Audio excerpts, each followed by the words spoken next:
Bà già thối, bà nói nhảm cái gì đấy? Tôi tiễn bà đi ngay bây giờ.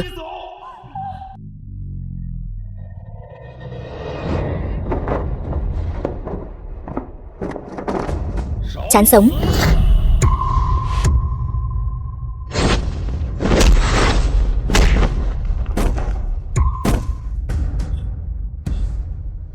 Mẹ, con xin lỗi. Con đến muộn rồi. Con trai, từ đường bị người ta phá hết rồi. Bao nhiêu năm nay con đã đi đâu? Mẹ yên tâm, có con ở đây. Từ đường Hoác gia chúng ta không ai dám động vào đâu. Anh còn mặt mũi quay về sao? Lệ Lệ, tôi biết là tôi có lỗi với cô, nhưng cô cứ đứng nhìn mẹ tôi bị bọn họ ức hiếp sao? Anh đang chất vấn tôi đấy hả? Cô đối xử với tôi thế nào cũng được, nhưng bà ấy là mẹ tôi. Bà ấy là mẹ anh thì liên quan gì đến tôi chứ? Lệ Lệ, đây chính là tên chồng cũ đã mất tích của em sao? Hắn ta chỉ là một thứ bỏ đi thôi. Thú vị đấy. Thằng nhóc kia, mau đưa bà già này đi đi, nếu không đừng trách tôi chôn sống cả hai kẻ vô dụng các người. Hôm nay tất cả những kẻ đã động vào mẹ tôi sẽ không tha cho bất kỳ ai. Tốt, rất tốt. Cả Tấn Thành này chẳng có mấy kẻ dám nói chuyện với tao như vậy đâu. Mày cũng có gan đấy chứ? Mày dám động thủ? Chán sống. Hoắc Phàm, đây là Ngô thiếu của Ngô gia đấy. Nếu anh đắc tội với anh ấy, anh và mẹ anh đều sẽ không được mất mạng tử tế đâu. Vậy thì tôi phải xem cho rõ mới được. Buông tay ra. Ngô thiếu, tao lấy mạng mày. Hoắc Phàm, anh mau buông tay ra đi. Được thôi, theo ý cô. Ngô thiếu, lấy mạng hắn. Lấy mạng hắn đi. Dám động đến Ngô thiếu, chán sống. Xông lên cho tao. Lên, con trai, con mau đi đi. Mẹ ơi, có con ở đây, đừng sợ.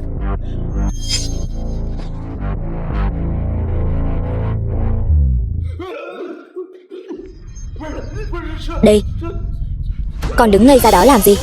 Gọi người đi chứ. Lên. Mày cứ đợi đấy. Có giỏi thì đừng có đi. Mày cứ đợi đấy.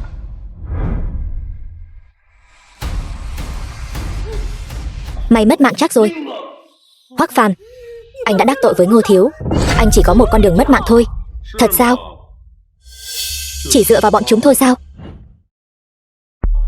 Vương đại nhân, Ngô Đức, gia chủ Ngô gia, lần này ngài đích thân đến đây. Vương Thiên, tướng quân Tây Giang phủ, nếu có bất cứ việc gì cần dùng đến nơi của Ngô gia chúng tôi, ngài cứ việc mở lời. Lần này tôi xuống đây là vì Long Đình có một nhân vật lớn sắp đến Tấn Thành. Phủ chủ đã phái tôi xuống trước để chờ đợi. Nhân vật lớn? Chẳng lẽ là vị kia trong truyền thuyết? Vương đại nhân, nếu như được sự ưu ái của vị đó thì sẽ một bước lên trời. Đáng tiếc thay, Ngô gia chúng tôi không có tư cách gặp được vị đại nhân đó. Với địa vị của Ngô gia ông, đương nhiên là còn kém xa. Tuy nhiên, có bản tướng quân ở đây. Đến lúc đó, các người hãy cùng tôi đi. Chờ lệnh sai bảo cũng không phải là không được. Đại ân đại đức của Vương tướng quân, Ngô Đức tôi khắc cốt ghi tâm. Ngồi đi.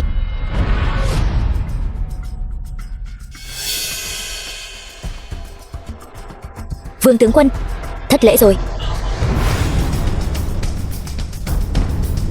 Nói đi. Cái gì? Kẻ nào to gan như vậy? Tôi sẽ đi ngay. Chỉ dựa vào đám phế vật này, một tên cũng đừng hòng chạy thoát. Mày, Hoắc Phàm, anh điên rồi. Chẳng lẽ anh còn muốn lấy mạng người? Cô tránh ra. Tôi không muốn làm tổn thương cô, không muốn làm tổn thương tôi. 5 năm qua, anh làm tổn thương tôi còn chưa đủ sao? Tôi biết, bây giờ cô không tin tôi, nhưng tôi sẽ chứng minh cho cô thấy. Chứng minh? Tôi đã cho anh 5 năm để chứng minh. Nhưng còn anh chỉ chứng minh được rằng anh là một thứ đồ bỏ đi. Lệ Lệ, Con hãy cho nó một cơ hội giải thích đi. Tôi dựa vào đâu mà phải cho anh ta cơ hội giải thích? Con không dạy là lỗi của cha. Hắn không có cha nuôi dạy, chẳng lẽ cũng không có mẹ dạy dỗ sao? Tôi nói cho bà biết, những gì hắn nợ tôi vĩnh viễn không bao giờ trả hết được. Cô, sao hả? Anh còn muốn đánh tôi sao? Đánh đi. Tránh ra. Tôi không đánh phụ nữ. Hoắc Phàm, mày chính là thứ rác rưởi. Vứt vợ bỏ con, đánh đập phụ nữ. Mày còn tệ hơn cả tao. Muốn mất mạng. Ngô Thiếu, cái miệng của anh bây giờ có thể vĩnh viễn ngậm lại rồi.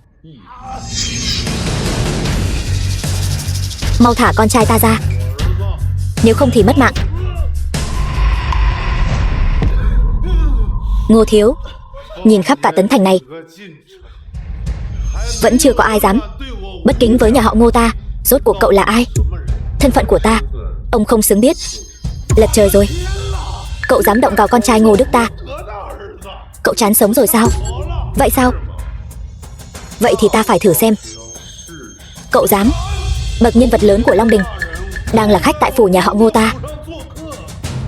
Cậu thật sự muốn tắm máu cả tộc sao? Bậc nhân vật lớn của Long Đình. Được, vậy thì ta phải diện kiến một chút. Là vị đại nhân vật nào? Ông gọi hắn ra đây gặp ta. Ăn nói ngông cuồng. Rốt cuộc cậu có thân phận gì?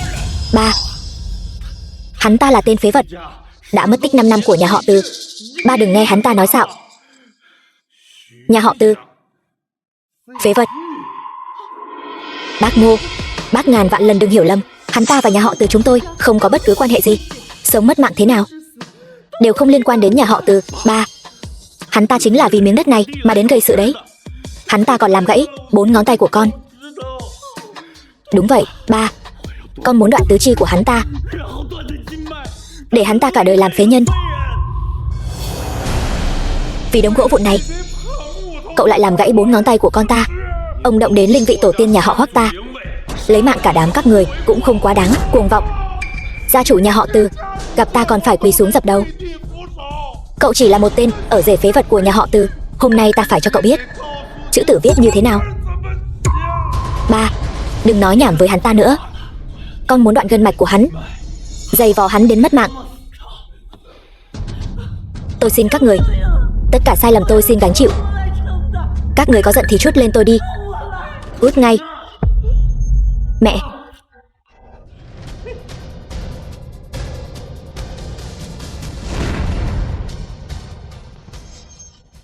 Các người chán sống.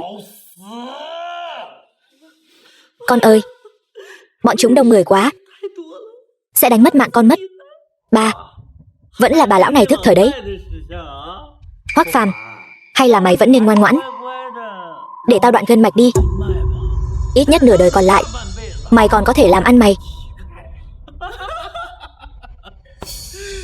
Mẹ yên tâm, có con ở đây sẽ không để mẹ phải chịu bất cứ uất ức nào. Con ơi, bọn họ đều là người có máu mặt cả. Con cứ xuống nước đi. Mọi sai lầm để mẹ gánh chịu. Con ở đây mà mẹ từ con hiếu. Tao lấy mạng mày. Con trai Ngô Tài, mày láo hả? Có tin tao lấy mạng hết cả hai không? Tôi cầu xin cậu, xin tha cho con trai tôi đi. Mọi lỗi lầm cứ để tôi gánh chịu. Không được. Lệ Lệ, tất cả những thứ ở đây tôi không cần nữa. Mọi chuyện đều do cô quyết định. Bà nhìn tôi làm gì? Tôi và các người đã không còn bất cứ quan hệ gì nữa rồi. Bây giờ mới biết không cần sao. Muộn rồi. Chán sống. Anh làm gì vậy? Từ Lệ Lệ, cô thực sự muốn che chở cho hắn ta sao? Anh ấy là cha của con tôi. Tôi không che chở cho anh ấy, lẽ nào lại đi che chở cho loại đàn ông như anh sao? Cha của đứa trẻ.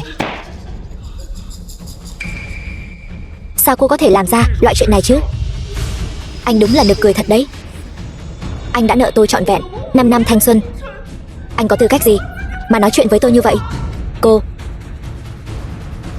Được, nếu chúng ta đã không đội trời chung. Tôi cũng không muốn nợ cô thêm bất cứ điều gì nữa. Đợi khi nhân quả giữa tôi và cô được giải quyết xong, tôi sẽ lấy mạng hắn sau. Được thôi. Vậy thì bây giờ anh đi mất mạng đi. Anh đi mất mạng đi. Được. Vậy thì bây giờ tôi sẽ đem những gì tôi đã nợ trả lại hết cho cô. Con trai con định làm gì vậy? Mẹ ngủ một lát đi. Tiểu Phàm. Không sao đâu. Đừng làm kinh động đến đứa bé. Hoắc Phàm, tôi làm việc không hổ thẹn với trời đất, chỉ mắc nợ một mình cô. Ngày hôm nay tôi sẽ dùng tộc quy họ Hoắc, 3 nhát 6 lỗ, để kết thúc nhân quả giữa tôi và cô.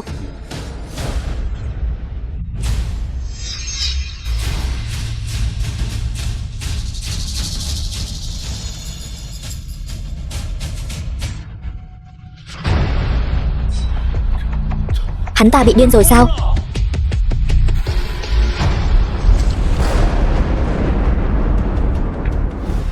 Long Nhất, ty trưởng ty giám sát. Đại nhân, có tin tức khẩn cấp truyền đến, nói long mạch bạo động đã gây ra một trận động đất cấp 6 tại tỉnh Mân Phúc. Cậu nói gì cơ? Long chủ đã hợp nhất với long mạch rồi. Long mạch làm sao có thể bạo động được nữa? Đại nhân, đã điều tra kỹ lưỡng rồi. Chuyện này quả thật là có thật. Điều này không nên xảy ra. Vấn đề xảy ra ở đâu? Trừ khi mau chóng liên hệ với phụ chủ Giang Hải Đào của Tây Giang Phủ, dù thế nào cũng phải tìm ra long chủ. Rõ. Nhát dao thứ nhất này trả lại cho cô sự tin tưởng sai lầm đã đặt vào tôi. Nhát dao thứ hai này tôi trả lại cho cô 5 năm thanh xuân.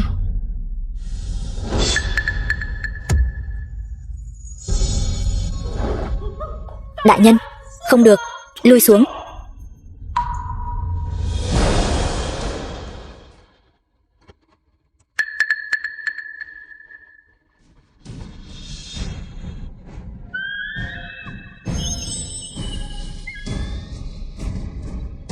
Rốt cuộc chuyện này là sao vậy?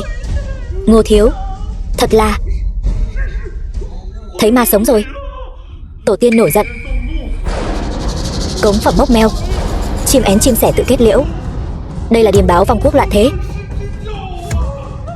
Thằng nhóc này có là lịch gì vậy? Nhát dao thứ ba này, vợ chồng chúng ta ân đoạn nghĩa tuyệt.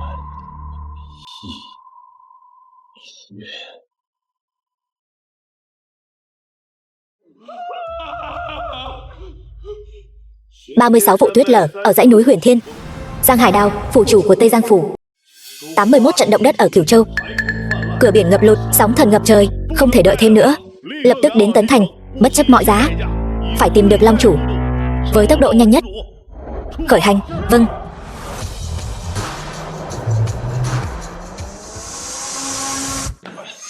Đại nhân,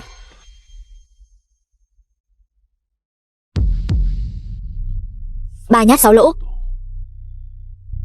nợ tình đã trả. Đại nhân, ngài hà tất phải làm như vậy?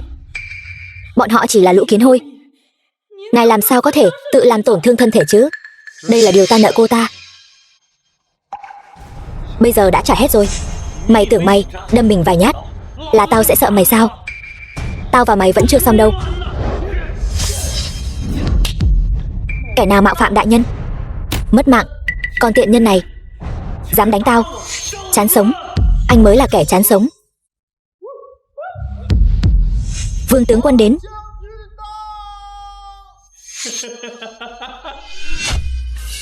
Vương tướng quân của Long Đình đã đến.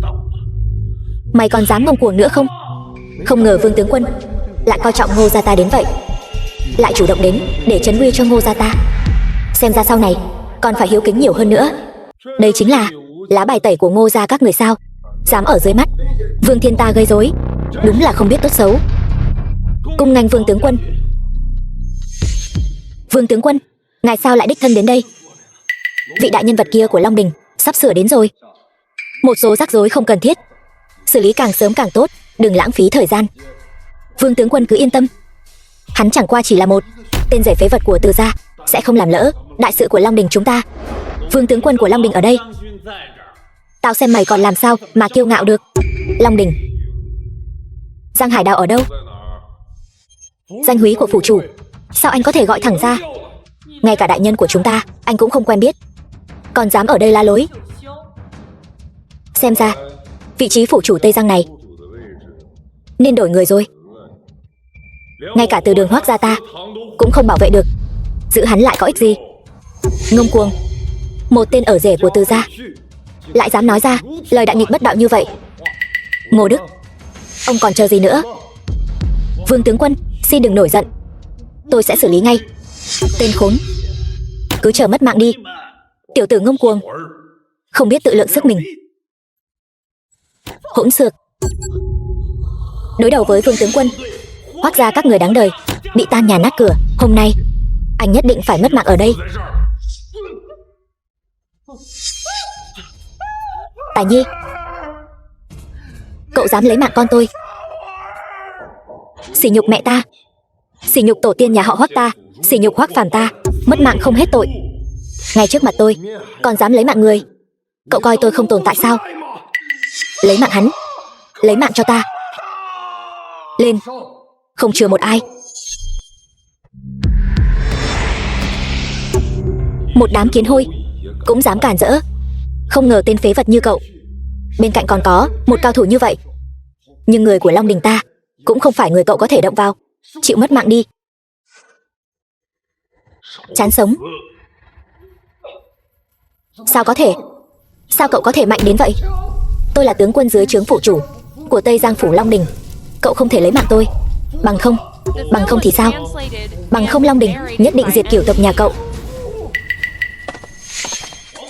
Vương Thiên, cậu đang làm gì vậy?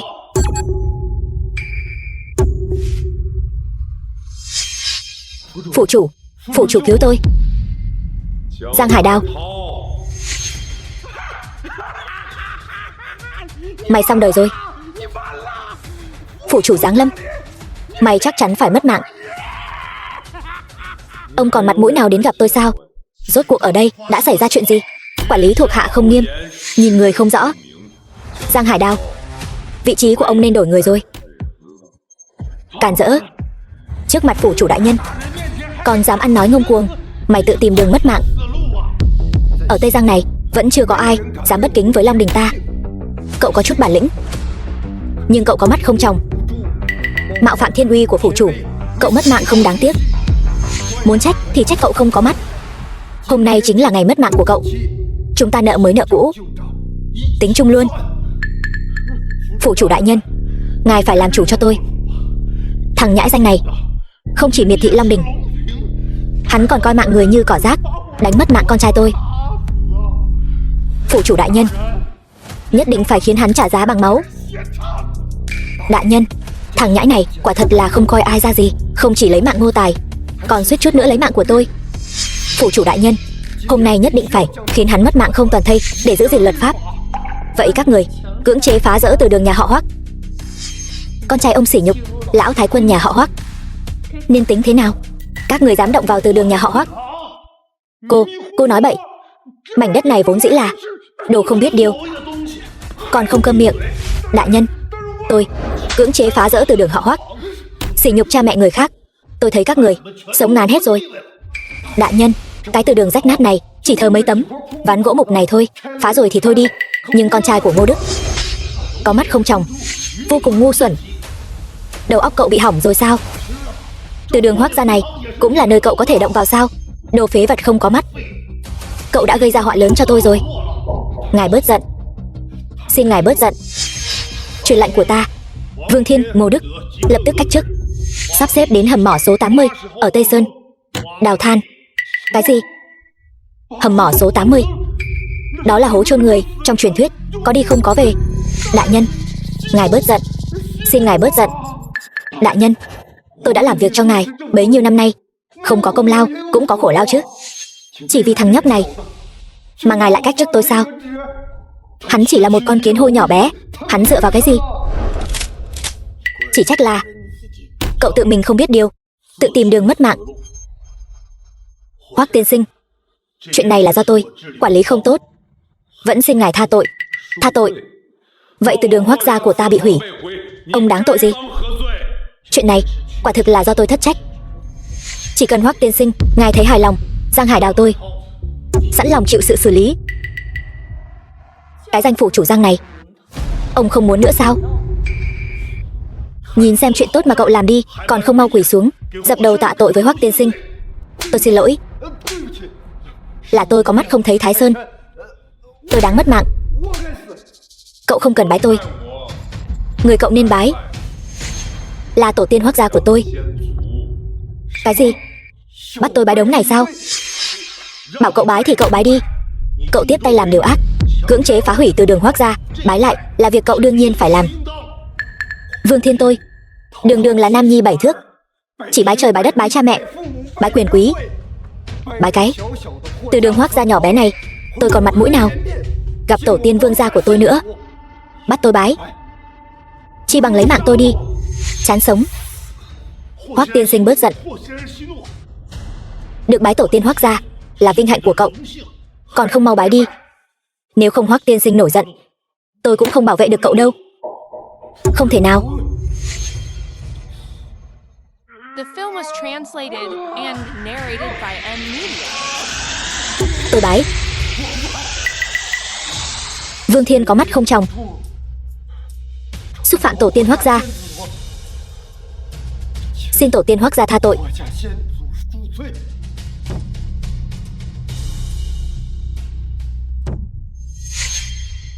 Đến lượt ông. Chuyện này, việc từ đường bị phá, quả thực là do tôi quản lý không tốt, nhưng tôi cũng không hề hay biết, bị người khác che mắt. Hoắc tiên sinh, ngài xem.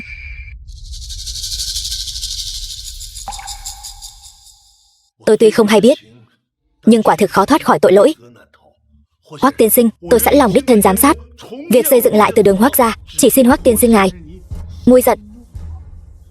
Từ đường tôi sẽ tự xây, nhưng bây giờ tôi muốn ông hướng về linh vị tiên tổ của Hoắc gia tôi, quỳ lại tạ tội. Chuyện này, người cưỡng chế phá rỡ từ đường này không phải là tôi mà. Long chủ, dù sao tiểu nhân cũng là phủ chủ Tây Giang phủ, xin ngài hãy giữ cho tiểu nhân chút thể diện mỏng manh này. Chính vì ông là phủ chủ Tây Giang phủ, nên ông càng phải quỳ lại, xin đại nhân nguôi giận. Giang Hải Đào, xem ra ông vẫn chưa nhận ra lỗi lầm của mình. Vẫn xin Phượng Vũ cô nương chỉ rõ. Hoắc gia đời đời kiếp kiếp cống hiến cho đại hạ, tổ tiên các đời ai mà không phải hy sinh vì đại hạ. Kết quả cuối cùng lại bị người ta sỉ nhục ngay tại từ đường. Giang Hải Đào, ông khó lòng chối bỏ trách nhiệm. Lần quỳ này là điều ông nên làm. Hy sinh vì đại hạ. Tôi và cái tên vô dụng này ở bên nhau 8 năm, tôi còn không biết, còn hy sinh vì đại hạ nữa chứ. Cô gái, cô trông cũng xinh xắn đấy, nhưng đầu óc lại không được tốt. Đừng để bị cái tên vô dụng này lừa gạt. Phụ chủ đại nhân xin xét rõ, thằng nhóc này chẳng qua chỉ là một tên con rể bị ruồng bỏ của Từ gia, lại dám bắt ngài phải tạ tội với cái từ đường rách nát này. Ngài là thân phận gì chứ? Điều này rõ ràng là đang vả vào mặt ngài đấy. Kẻ tiểu nhân ngu dốt, dám cả gan ly rắn, đáng đánh.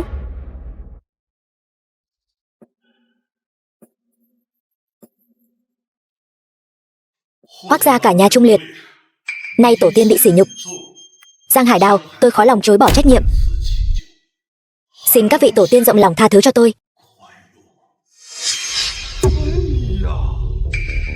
Đường đường là phủ chủ Tây Giang, lại quỳ lại cái từ đường rách nát của Hoắc gia này, thật là trò cười lớn nhất thiên hạ.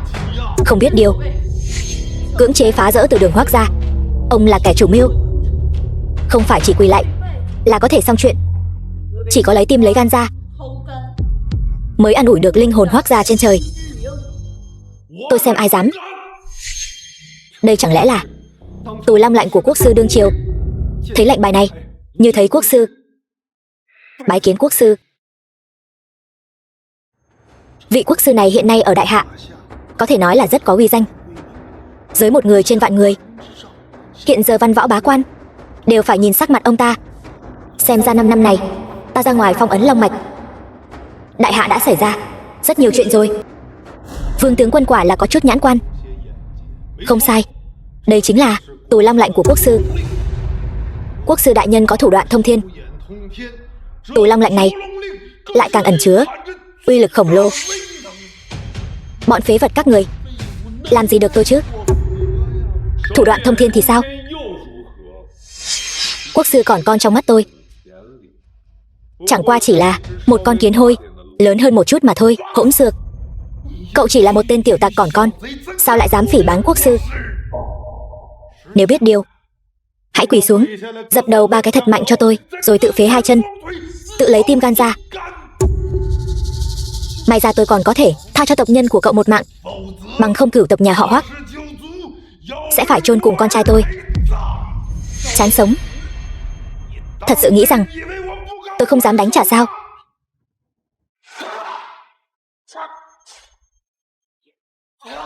Cút lại đây, dập đầu tạ tội. Các người ép người quá đáng như vậy, chỉ còn cách đồng quy vu tận thôi.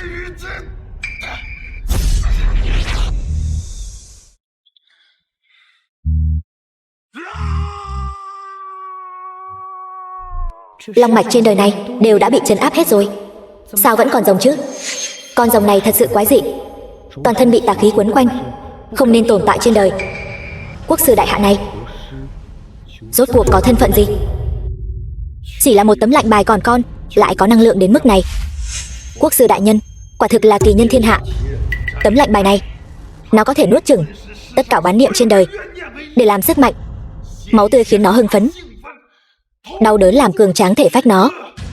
Thằng nhóc thối, hôm nay chính là ngày mất mạng của mày. Con hắc long này thật sự hung hiểm. Long chủ liên quan đến vận mệnh đại hạ, không thể xảy ra bất kỳ sai sót nào. Hôm nay ông dám động đến một sợi tóc của tiên sinh Hoắc, chính là đối địch với Tây Giang phủ ta, còn không mau chóng lùi xuống. Nếu phủ chủ đã lên tiếng, thể diện này tôi đương nhiên sẽ cho ông. Nhưng hắn nhất định phải tạ tội với con trai tôi. Si tâm vọng tưởng. Tôi còn chưa nói xong đâu. Tôi còn muốn hắn mặc đồ tang đội mũ hiếu và giữ linh cữu cho con trai tôi suốt đời. Châu chấu đá xe, không biết tự lượng sức mình, mất mạng đến nơi rồi còn dám nói lời ngông cuồng. Đáng đời mày là kẻ đoàn mệnh. Hôm nay tao sẽ dùng một mồi lửa thiêu rụi từ đường nhà họ Hoắc mày, để an ủi linh hồn con trai tao trên trời. Ông hỗn xược.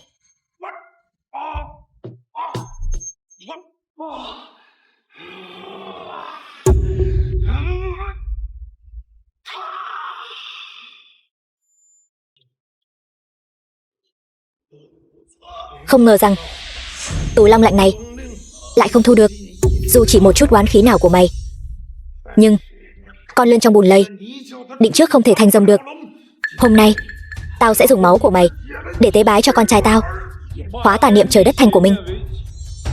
Cũng có chút thú vị, nhưng vẫn chỉ là bàng môn tả đạo, không thể bước lên đại nhã chi đường. Mất mạng đến nơi rồi còn dám nói càn. Hôm nay tao phải lấy mạng người thân cận nhất của mày, khiến mày phải thống khổ, sống không bằng mất mạng. Cứu tôi Hoắc tiên sinh. Yêu ma quỷ quái, còn dám tranh cùng trời đất. Quyền là trời, khôn là đất. Nay ta dùng máu của ta để thanh tẩy tà ma, xin mời tổ tiên họ Hoắc nhập vị. Phá.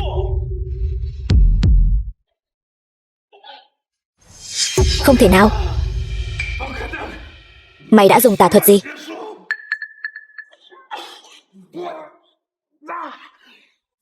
Ý thế hiếp người, ức hiếp kẻ yếu, coi mạng người như cỏ rác. Tạ tội với tổ tiên họ Hoắc của ta. Đồng dùng tà thuật, huyễn hóa ác long, gây họa nhân gian. Tạ tội với tổ tiên họ Hoắc.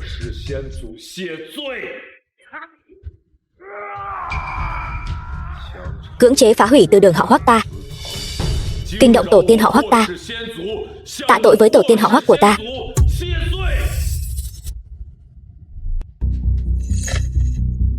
Thì ra chỉ là một đạo tà long khí tức, chỉ bằng một đạo khí tức đã có uy lực như vậy.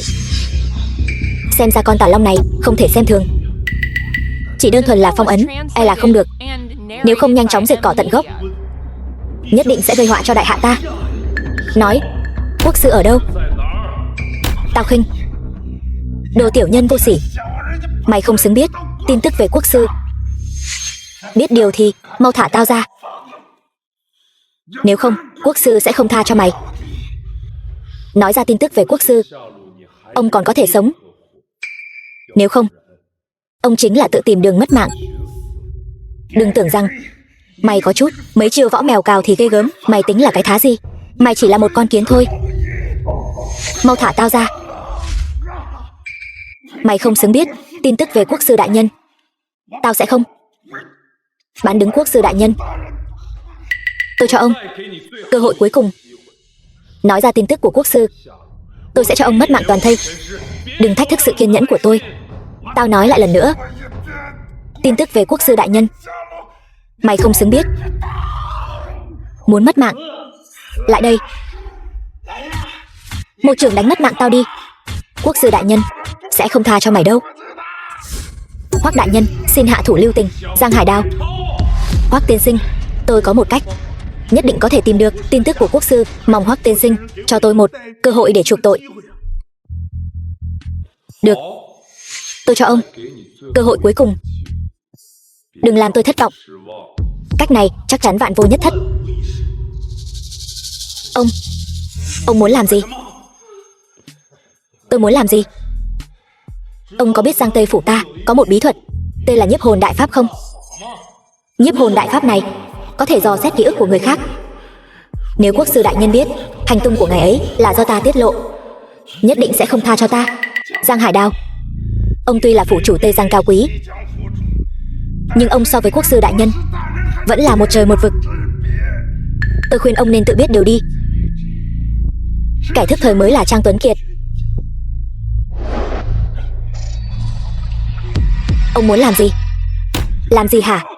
Ông thật sự muốn vì tên nhóc thối tha này mà đắc tội với quốc sư đại nhân sao?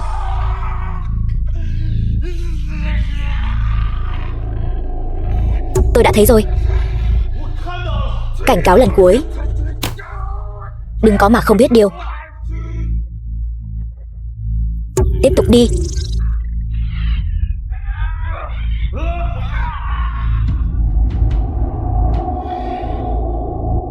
Tôi đã thấy rồi. Quốc sư đang ở ngay đây.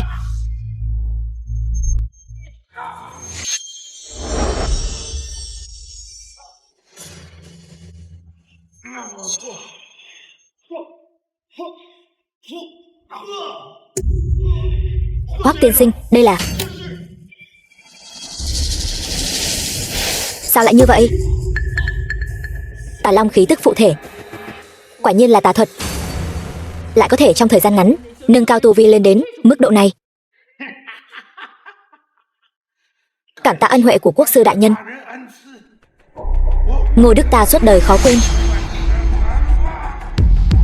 Giờ đây ta đã có được ân trạch của quốc sư. Tu vi tăng mạnh đến mức này. Tên nhóc Hoắc Phàm kia, hôm nay mày và đồng đảng của mày chắc chắn phải mất mạng. Tà vật như thế này không nên tồn tại trên đời. Chỉ dựa vào cái công phu mèo cao đó của mày, lấy gì ra mà so với tao? Châu chấu đá xe, không tự lượng sức mình. Hôm nay chúng mày đều phải mất mạng. Tà vật còn con cũng dám ăn nói ngông cuồng. Không cần đến đại nhân ra tay.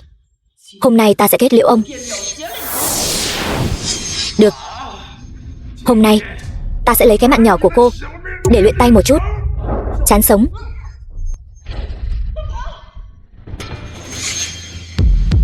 Không tự lượng sức mình. Tên nhóc Hoắc Phàm kia, thủ hạ của mày cũng chẳng ra gì. Đợi tao xử lý xong cô ta, tao sẽ xử lý mày sau. Hôm nay nếu không dạy dỗ ông một trận, thật sự nghĩ Tây Giang phủ của ta không còn ai sao?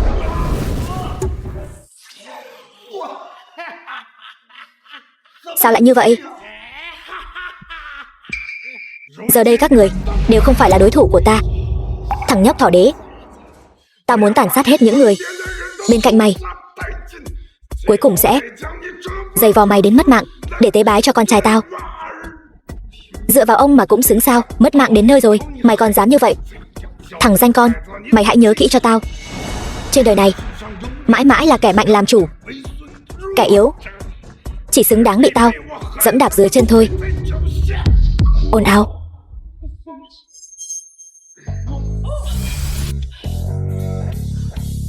kẻ mạnh mà yếu ớt như vậy. Cả đời ta quả là lần đầu tiên thấy đấy. Thằng nhóc vô tri, mày tìm mất mạng, không tự lượng sức mình. Cái này, điều này không thể nào. Tu vi của tao đã bước vào tiên cảnh rồi. Mày, chẳng lẽ mày đã bước vào cảnh giới bán thần sao? Nói, rốt cuộc mày là ai? Thân phận của tôi, ông không xứng được biết.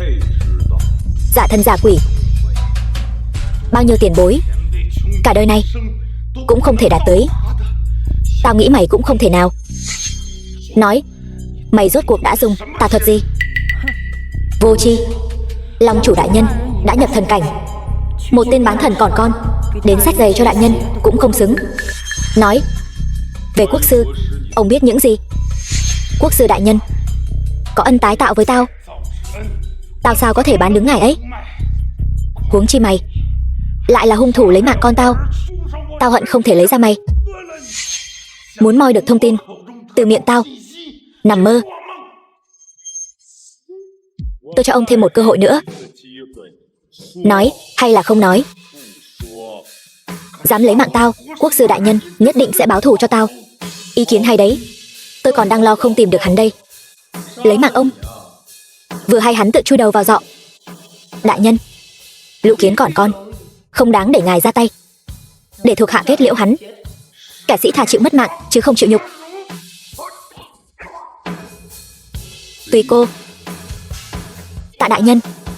Ác tặc, chịu mất mạng đi. Ta nhận được tin báo, Đồng Dũng, ty trưởng ty trị an ở Tây Giang, có người ở đây gây sự. Ai to gan như vậy?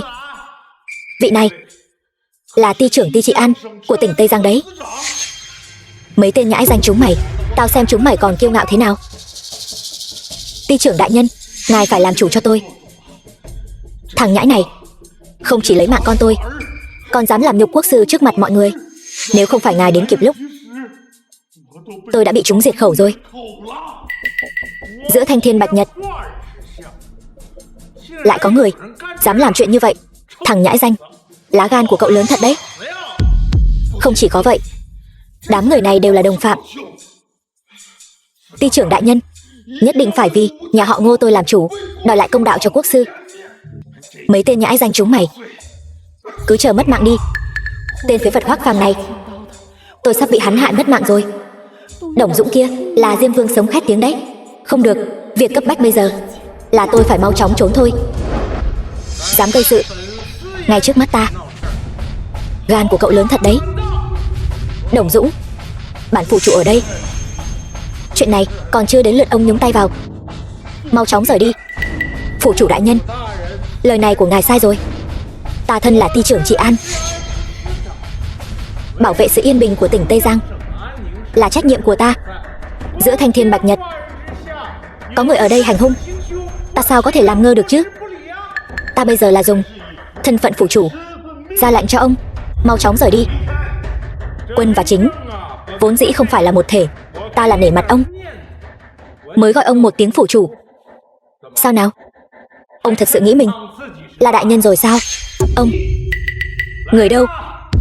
Bắt giữ những kẻ này lại cho ta. Dừng tay, phủ chủ đại nhân. Chẳng lẽ ông muốn cản trở công vụ sao? Hôm nay có bản phủ chủ ta ở đây, không ai được động đến Hoắc tiên sinh dù chỉ một sợi tóc. Người này cực kỳ ngông cuồng, hành hung người khác. Phủ chủ đại nhân, nếu ông cố chấp bảo vệ hắn, vậy ta sẽ tấu lên trên một bản hạch tội ông. Đến lúc đó vị trí phủ chủ đại nhân này của ông e rằng không giữ được nữa đâu.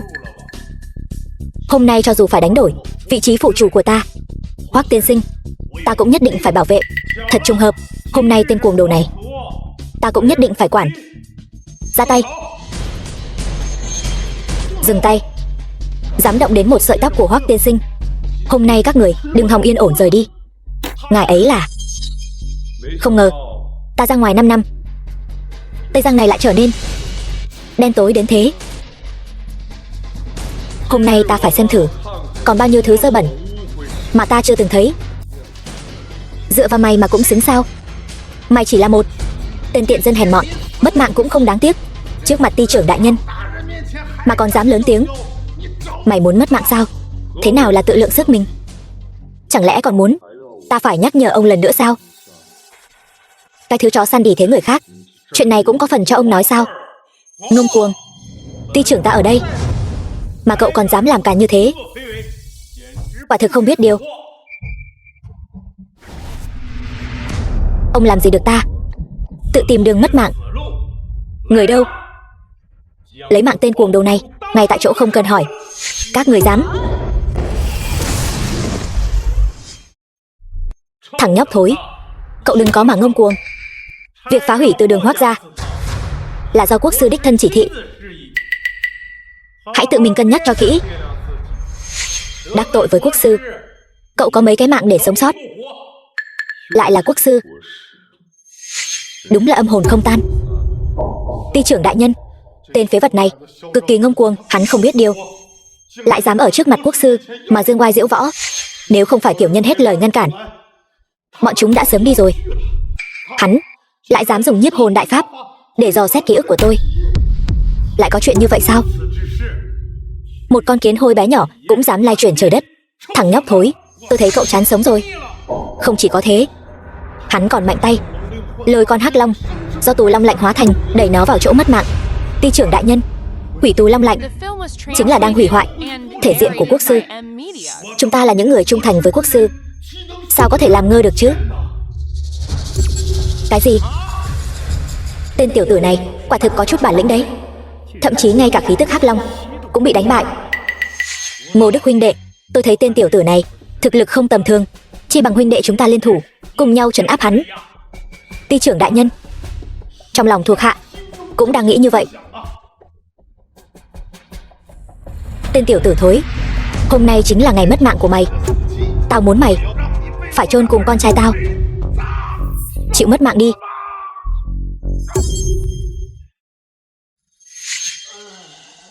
Ty trưởng đại nhân, ngài đây là... Ngô gia chủ, tôi đã cho ông một cơ hội để vì quốc sư mà dâng hiến lòng trung thành rồi đấy. Chuyện này rốt cuộc là chuyện gì vậy? Không hay rồi, hắn ta muốn thú hóa Ngô Đức. Cũng có chút kiến thức đấy, tuy nhiên ông chỉ nói đúng một nửa thôi. Ngô Đức sau khi bị thú hóa sẽ trở thành vật chứa để quốc sư giáng lâm. Mặc kệ tên tiểu tử cậu có bản lĩnh đến đâu, cũng không phải là đối thủ của quốc sư. 10 vị quốc sư cũng không phải là đối thủ của đại nhân nhà ta. Có ta ở đây, căn bản không cần Hoắc tiên sinh phải ra tay. Sao lại như vậy? Ta khuyên các người đừng phí sức nữa. Ngô Đức đã thú hóa, có thể so tài cao thấp với Chân Long. Đến lúc đó các người không ai có thể chạy thoát. Hỗn xược, đại nhân nhà ta ở đây, sao có thể dung thứ cho lũ kiến hôi các người mạo phạm? Nộp mạng đi. Sao có thể như vậy? Tiểu mỹ nữ, ta khuyên cô nên nhìn rõ tình hình một chút. Tên tiểu tử này chỉ là một thứ bỏ đi, cô hà tất phải vì hắn mà đánh mất mạng sống. Chi bằng theo ta đi, làm thiếp thứ 18 của ta, được không? Vô sỉ. Phượng Vũ làm việc không chu toàn, xin đại nhân trách phạt. Không sao, long thú hung ác, không phải lỗi của cô. Sợ rồi sao? Muốn nhận thua rồi chứ gì? Ta nói cho các người biết, muộn rồi. Long thú đã xuất hiện, nhất định sẽ nhuốm máu. Các người không một ai chạy thoát được đâu. Tả Long còn con, cũng dám ngông cuồng đến mức này. Long thú nổi giận, một lũ không biết điều. Các người ai cũng đừng hòng trốn thoát. Hôm nay chính là ngày mất mạng của các người. Trò vặt vãnh. Tả Long còn con, mất mạng không đáng tiếc. Sao nào, không phục sao? Không hay rồi, long thú nổi giận, đã mất đi lý trí rồi. Mau rút lui. Súc sinh còn con, cũng dám tự xưng là long. Dẫn.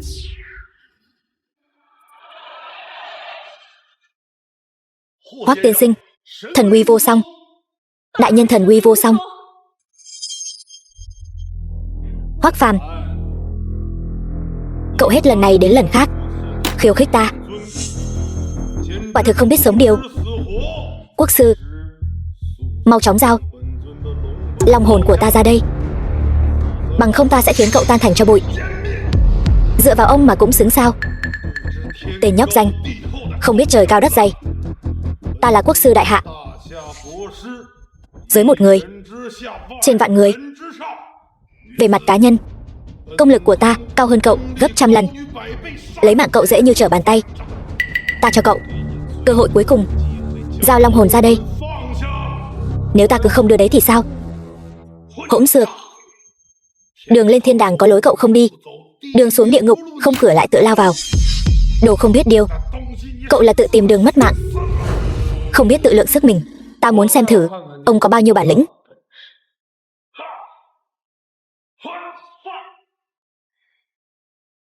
Giang Hải Đao, ông dám cản trở bản quốc sư? Ông không muốn giữ mạng sống nữa sao? Cho dù phải đánh đổi mạng sống của ta, cũng không thể để ông động đến một sợi tóc của Hoắc tiên sinh. Thằng nhóc này có thân phận gì mà đáng để ông bảo vệ bằng mọi giá? Thân phận của đại nhân nhà ta, ông không thể nào đánh giá được.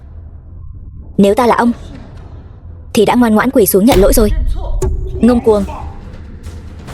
Bất kể cậu có thân phận gì, mau chóng trả lại long hồn của ta, bằng không ta sẽ khiến cậu mất mạng không có chỗ chôn. Trả long hồn cho ta. Được thôi, vậy ta sẽ thành toàn cho ông.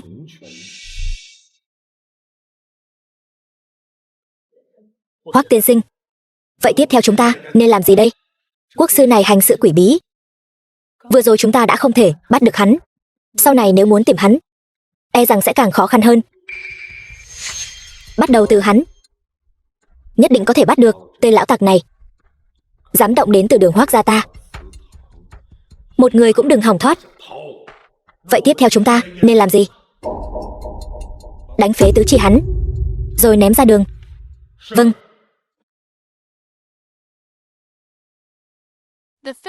Mẹ, những năm qua đã để mẹ chịu khổ rồi. Còn bất hiếu, sau này nhất định sẽ luôn ở bên cạnh mẹ. Hay là để thuộc hạ làm đi. Không cần, lui xuống đi. Vâng.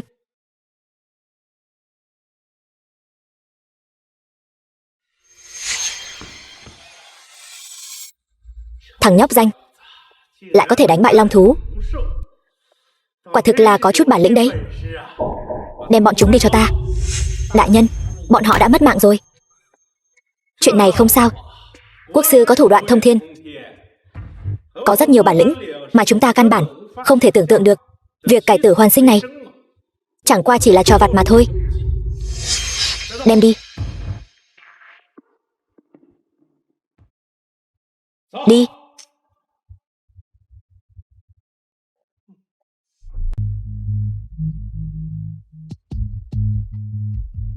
Nơi này quả thực không tồi.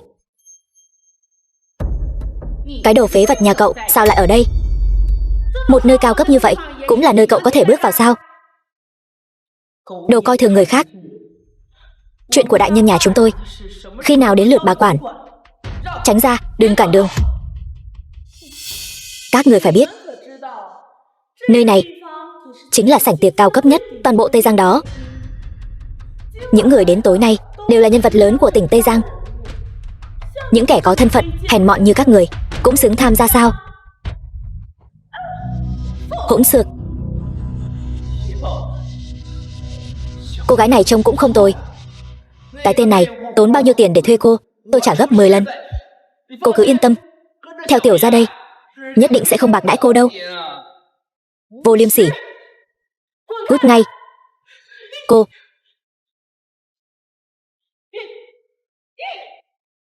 Mẹ ơi. Cái thứ không biết xấu hổ. Hai người không phải là muốn trà trộn vào sảnh tiệc tối nay để chen chân vào giới thượng lưu đấy chứ? Tôi nói cho hai người biết, mơ mộng hão huyền, cái loại giống như các người, cho dù có vượt qua Long Môn cũng không thể thành rồng được. 500 triệu vẫn không thể bịt miệng các người lại sao? Chỉ là 500 triệu còn con, đối với Từ gia tôi mà nói không đáng nhắc tới. Thật sự không biết các người đang lên cơn thần kinh gì nữa. Không đúng, 5 năm đâu. Sao con bé không đi cùng các người? Chuyện của Từ gia chúng tôi Khi nào đến lượt cái thứ phế vật như anh dám xen vào vậy? Nói, các người đã giấu 5 năm ở đâu? Rốt cuộc các người đang giở trò quỷ gì vậy? Đồ phế vật, anh coi trọng con nhỏ đó như vậy là muốn nối lại tình xưa với Từ gia chúng tôi sao? Cũng phải, ngoài chị tôi ra không có bất kỳ người phụ nữ nào có thể vừa mắt anh đâu. Chó sủa không ra ngọc ngà. Hoắc Phàm, anh đúng là đồ vô liêm sỉ. Anh đừng có mơ tưởng bám víu dài dẳng lấy tôi. Tôi nói cho anh biết, loại đàn ông như anh không xứng làm chồng của Từ Lệ Lệ tôi. Càng đừng mơ tưởng tôi tái hôn với anh. Anh hãy dẹp ngay cái ý nghĩ đó đi. Người đang nằm mơ là cô mới đúng. Chẳng lẽ cô đã quên rồi sao? Tôi đã sớm đoạn tuyệt duyên phận giữa cô và tôi rồi. Cho dù cô có quỳ xuống cầu xin tôi, giữa cô và tôi cũng tuyệt đối không thể nào. Cầu xin anh, tôi cầu xin anh cút đi cho khuất mắt. Đừng có lảng vảng trước mặt tôi. Nhìn thấy anh là tôi thấy ghê tởm. Cậu không tự đi tiểu mà soi lại bản thân mình đi. Cóc ghẻ mà đòi ăn thịt thiên nga. Tên phế vật như cậu dựa vào cái gì mà muốn dòm ngó Lệ Lệ nhà tôi? Im miệng. Đừng nói là một Từ Lệ Lệ nhỏ bé, ngay cả toàn bộ Từ gia các người cũng không xứng với một sợi lông tơ của đại nhân. Tôi khinh. Cô nói khoác lác, không sợ bị cắn trúng lưỡi sao? Hắn ta là một tên vô dụng, liếm giày cho tôi còn chê hắn dơ bẩn nữa là? Đúng vậy, gà rừng cắm 2 cọng lông vũ mà cứ tưởng mình là phượng hoàng. Thứ rác rưởi thì vẫn là thứ rác rưởi thôi. Cái thứ hèn mọn ở tầng lớp thấp kém chỉ xứng bị người ta dẫm đạp dưới chân thôi. Cô có biết không? Một lũ kiến hôi các người. Không cần đại nhân ra tay, chỉ cần một mình tôi là đủ rồi. Hôm nay tôi sẽ khiến Từ gia biến mất. Thật là nực cười. Một thị nữ nhỏ bé mà đòi diệt vong ai cơ chứ? Thật là nực cười. Cái tên đó rốt cuộc đã rót vào đầu cô thứ thuốc mê nào vậy mà khiến cô có thể diễn xuất tự tin đến thế? E rằng chính hắn ta cũng không dám nói ra những lời khoác lác như vậy đâu. Mượn xác hoàn hồn hình như không giống lắm. Ngô Tài, anh không phải đã mất mạng rồi sao? Đừng có ở đó nói bậy bạ. Người Ngô gia chúng tôi đều đang yên ổn cả. Cô đừng có ở đó nguyền rủa Ngô gia chúng tôi. Giả thân giả quỷ. Ngô gia các người không cần tôi nguyền rủa. Chẳng bao lâu nữa các người sẽ tự mình tan cửa nát nhà. Cô đúng là không biết trời cao đất dày. Đồ nha đầu thối tha, còn dám ăn nói sằng bậy nữa. Đừng trách tôi vả miệng cô. Cha, đừng phí lời với cô ta. Lấy lưỡi cô ta đi, để cô ta nhớ đời. Chỉ bằng anh, một kẻ bại trận dưới tay tôi thôi sao? Xem tôi lấy đầu anh xuống như thế nào. Phượng Vũ có thuộc hạ. Cái tên Ngô Tài này mất mạng rồi sống lại. Chuyện này không hề đơn giản. E rằng có liên quan đến cái tên gọi là quốc sư kia. Đồ phế vật nhà anh nhìn cái gì? Quả nhiên là tà long khí.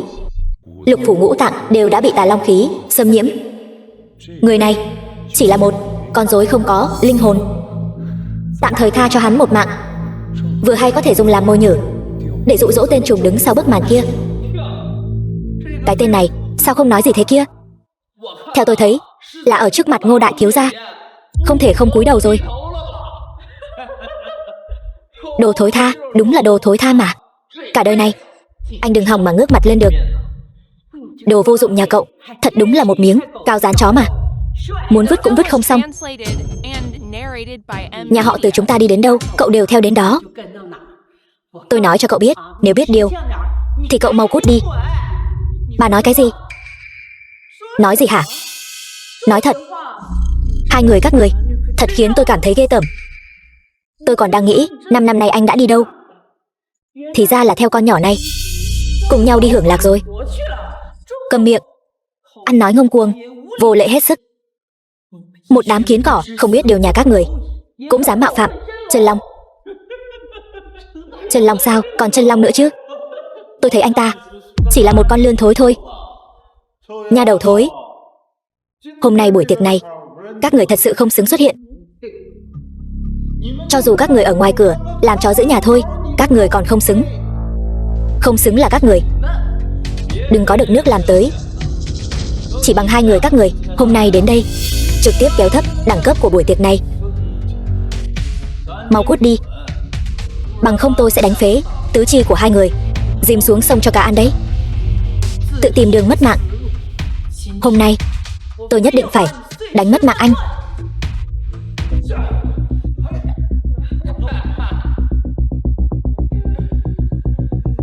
Cái này sao có thể như vậy được? Lần trước cô đánh tôi rất sướng tay mà. Lần này đến lượt tôi rồi.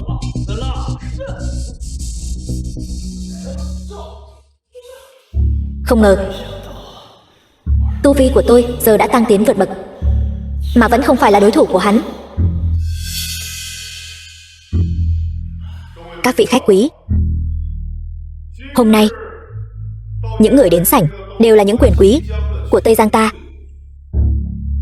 Nhưng hắn chỉ là một tên ở rể phế vật của Từ gia, thân phận đê hèn thấp kém, lại dám trà trộn vào đây, thậm chí còn dám động thủ đánh người. Đây là ý gì? Không coi các quyền quý chúng ta ra gì sao?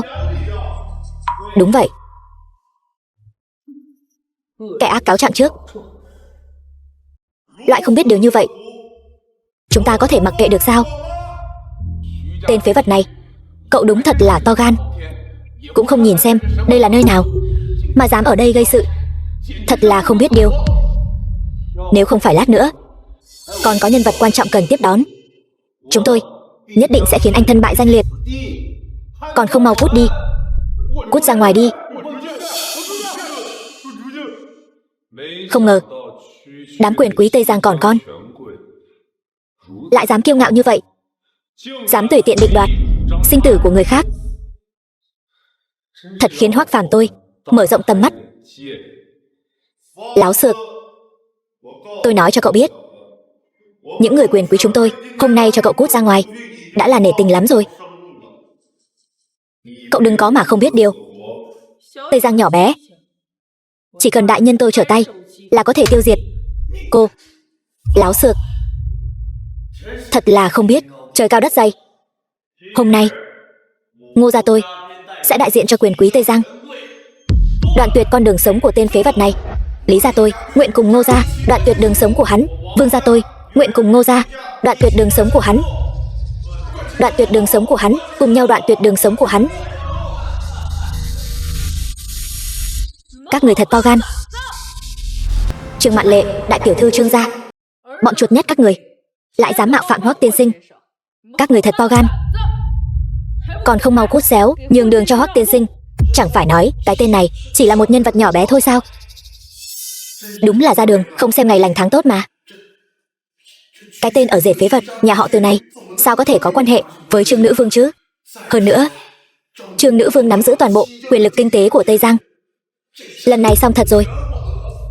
Cái tên phế vật này ăn nói ngông cuồng, to gan lớn mật, không coi tất cả quyền quý Tây Giang chúng tôi ra gì. Trương nữ vương, chúng tôi đoạn tuyệt đường sống của hắn, chẳng lẽ không phải là lẽ đương nhiên sao? Đúng vậy, cái tên phế vật này thật không biết điều. Hắn chỉ là con cóc ghẻ mà còn đòi ăn thịt thiên nga, không an phận thủ thương, lại dám lẻn vào hội trường. Những người có mặt hôm nay đều là quyền quý của Tây Giang, sao có thể dung túng cho hắn làm điều sằng bậy? Nếu cứ thế thả hắn đi, Từ gia tôi là người đầu tiên không đồng ý. Nếu đã nói như vậy, Từ gia các người cũng không xứng ở lại đây nữa rồi. Từ gia các người chỉ là một gia tộc hạng bét. Tham dự buổi tiệc ai cũng là quyền quý đêm nay, thì phải chịu tội gì đây? Từ gia không có tư cách. Vậy Ngô gia tôi hẳn là có chứ. Người Từ gia là do tôi dẫn đến. Các vị có mặt hôm nay, ai mà không nể mặt lão Ngô tôi một chút chứ? Ngô gia tôi được sự ủng hộ của các vị quyền quý, hôm nay nhất định phải nghiêm trị cái tên rác rưởi này. Trương nữ vương, chẳng lẽ cô muốn ngăn cản chúng tôi sao? Tất cả quyền quý Tây Giang, tôi xem ai dám.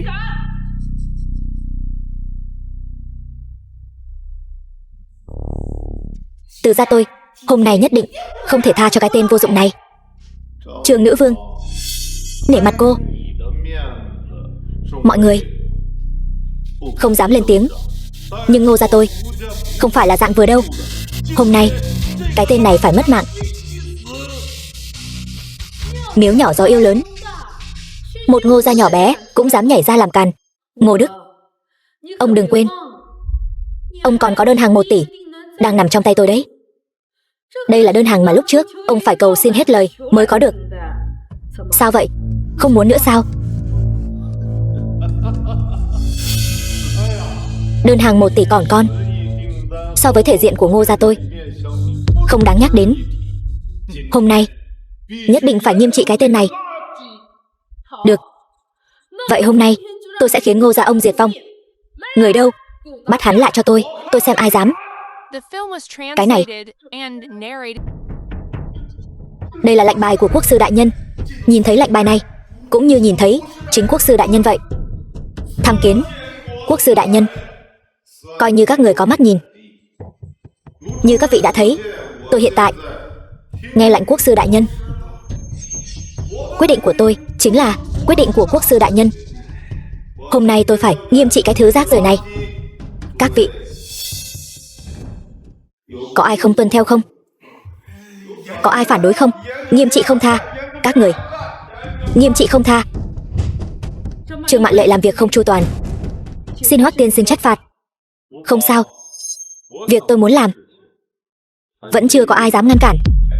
Tôi khinh, mất mạng đến nơi rồi còn dám nói lời ngông cuồng. Tôi thấy anh chính là muốn làm thượng lưu, muốn đến phát điên rồi. Tôi khuyên anh nên nhìn lại địa vị của chính mình đi. Mau quỳ xuống, dập đầu xin lỗi tôi, rồi gọi tôi 3 tiếng ông nội thật to. Bằng không, tôi sẽ giày vò anh từng chút một, khiến anh cầu sống không được, cầu mất mạng cũng không xong. Hoắc Phàm, anh đúng là chó không đổ được tật ăn phân. Ngô thiếu gia đã rộng lòng tha thứ, cho anh được mất mạng nhẹ nhàng. Anh đừng có không biết điều, mau dập đầu tạ tội đi. Theo tôi thấy, hắn ta chính là không bỏ được cái lòng tự trọng đáng thương kia. Theo tôi thấy, hắn ta nên liếm giày cho Ngô đại thiếu gia, rồi sau đó chui qua háng của Ngô đại thiếu gia, để hắn biết rằng cái loại phế vật như hắn không xứng có lòng tự trọng. Hay, nói hay lắm.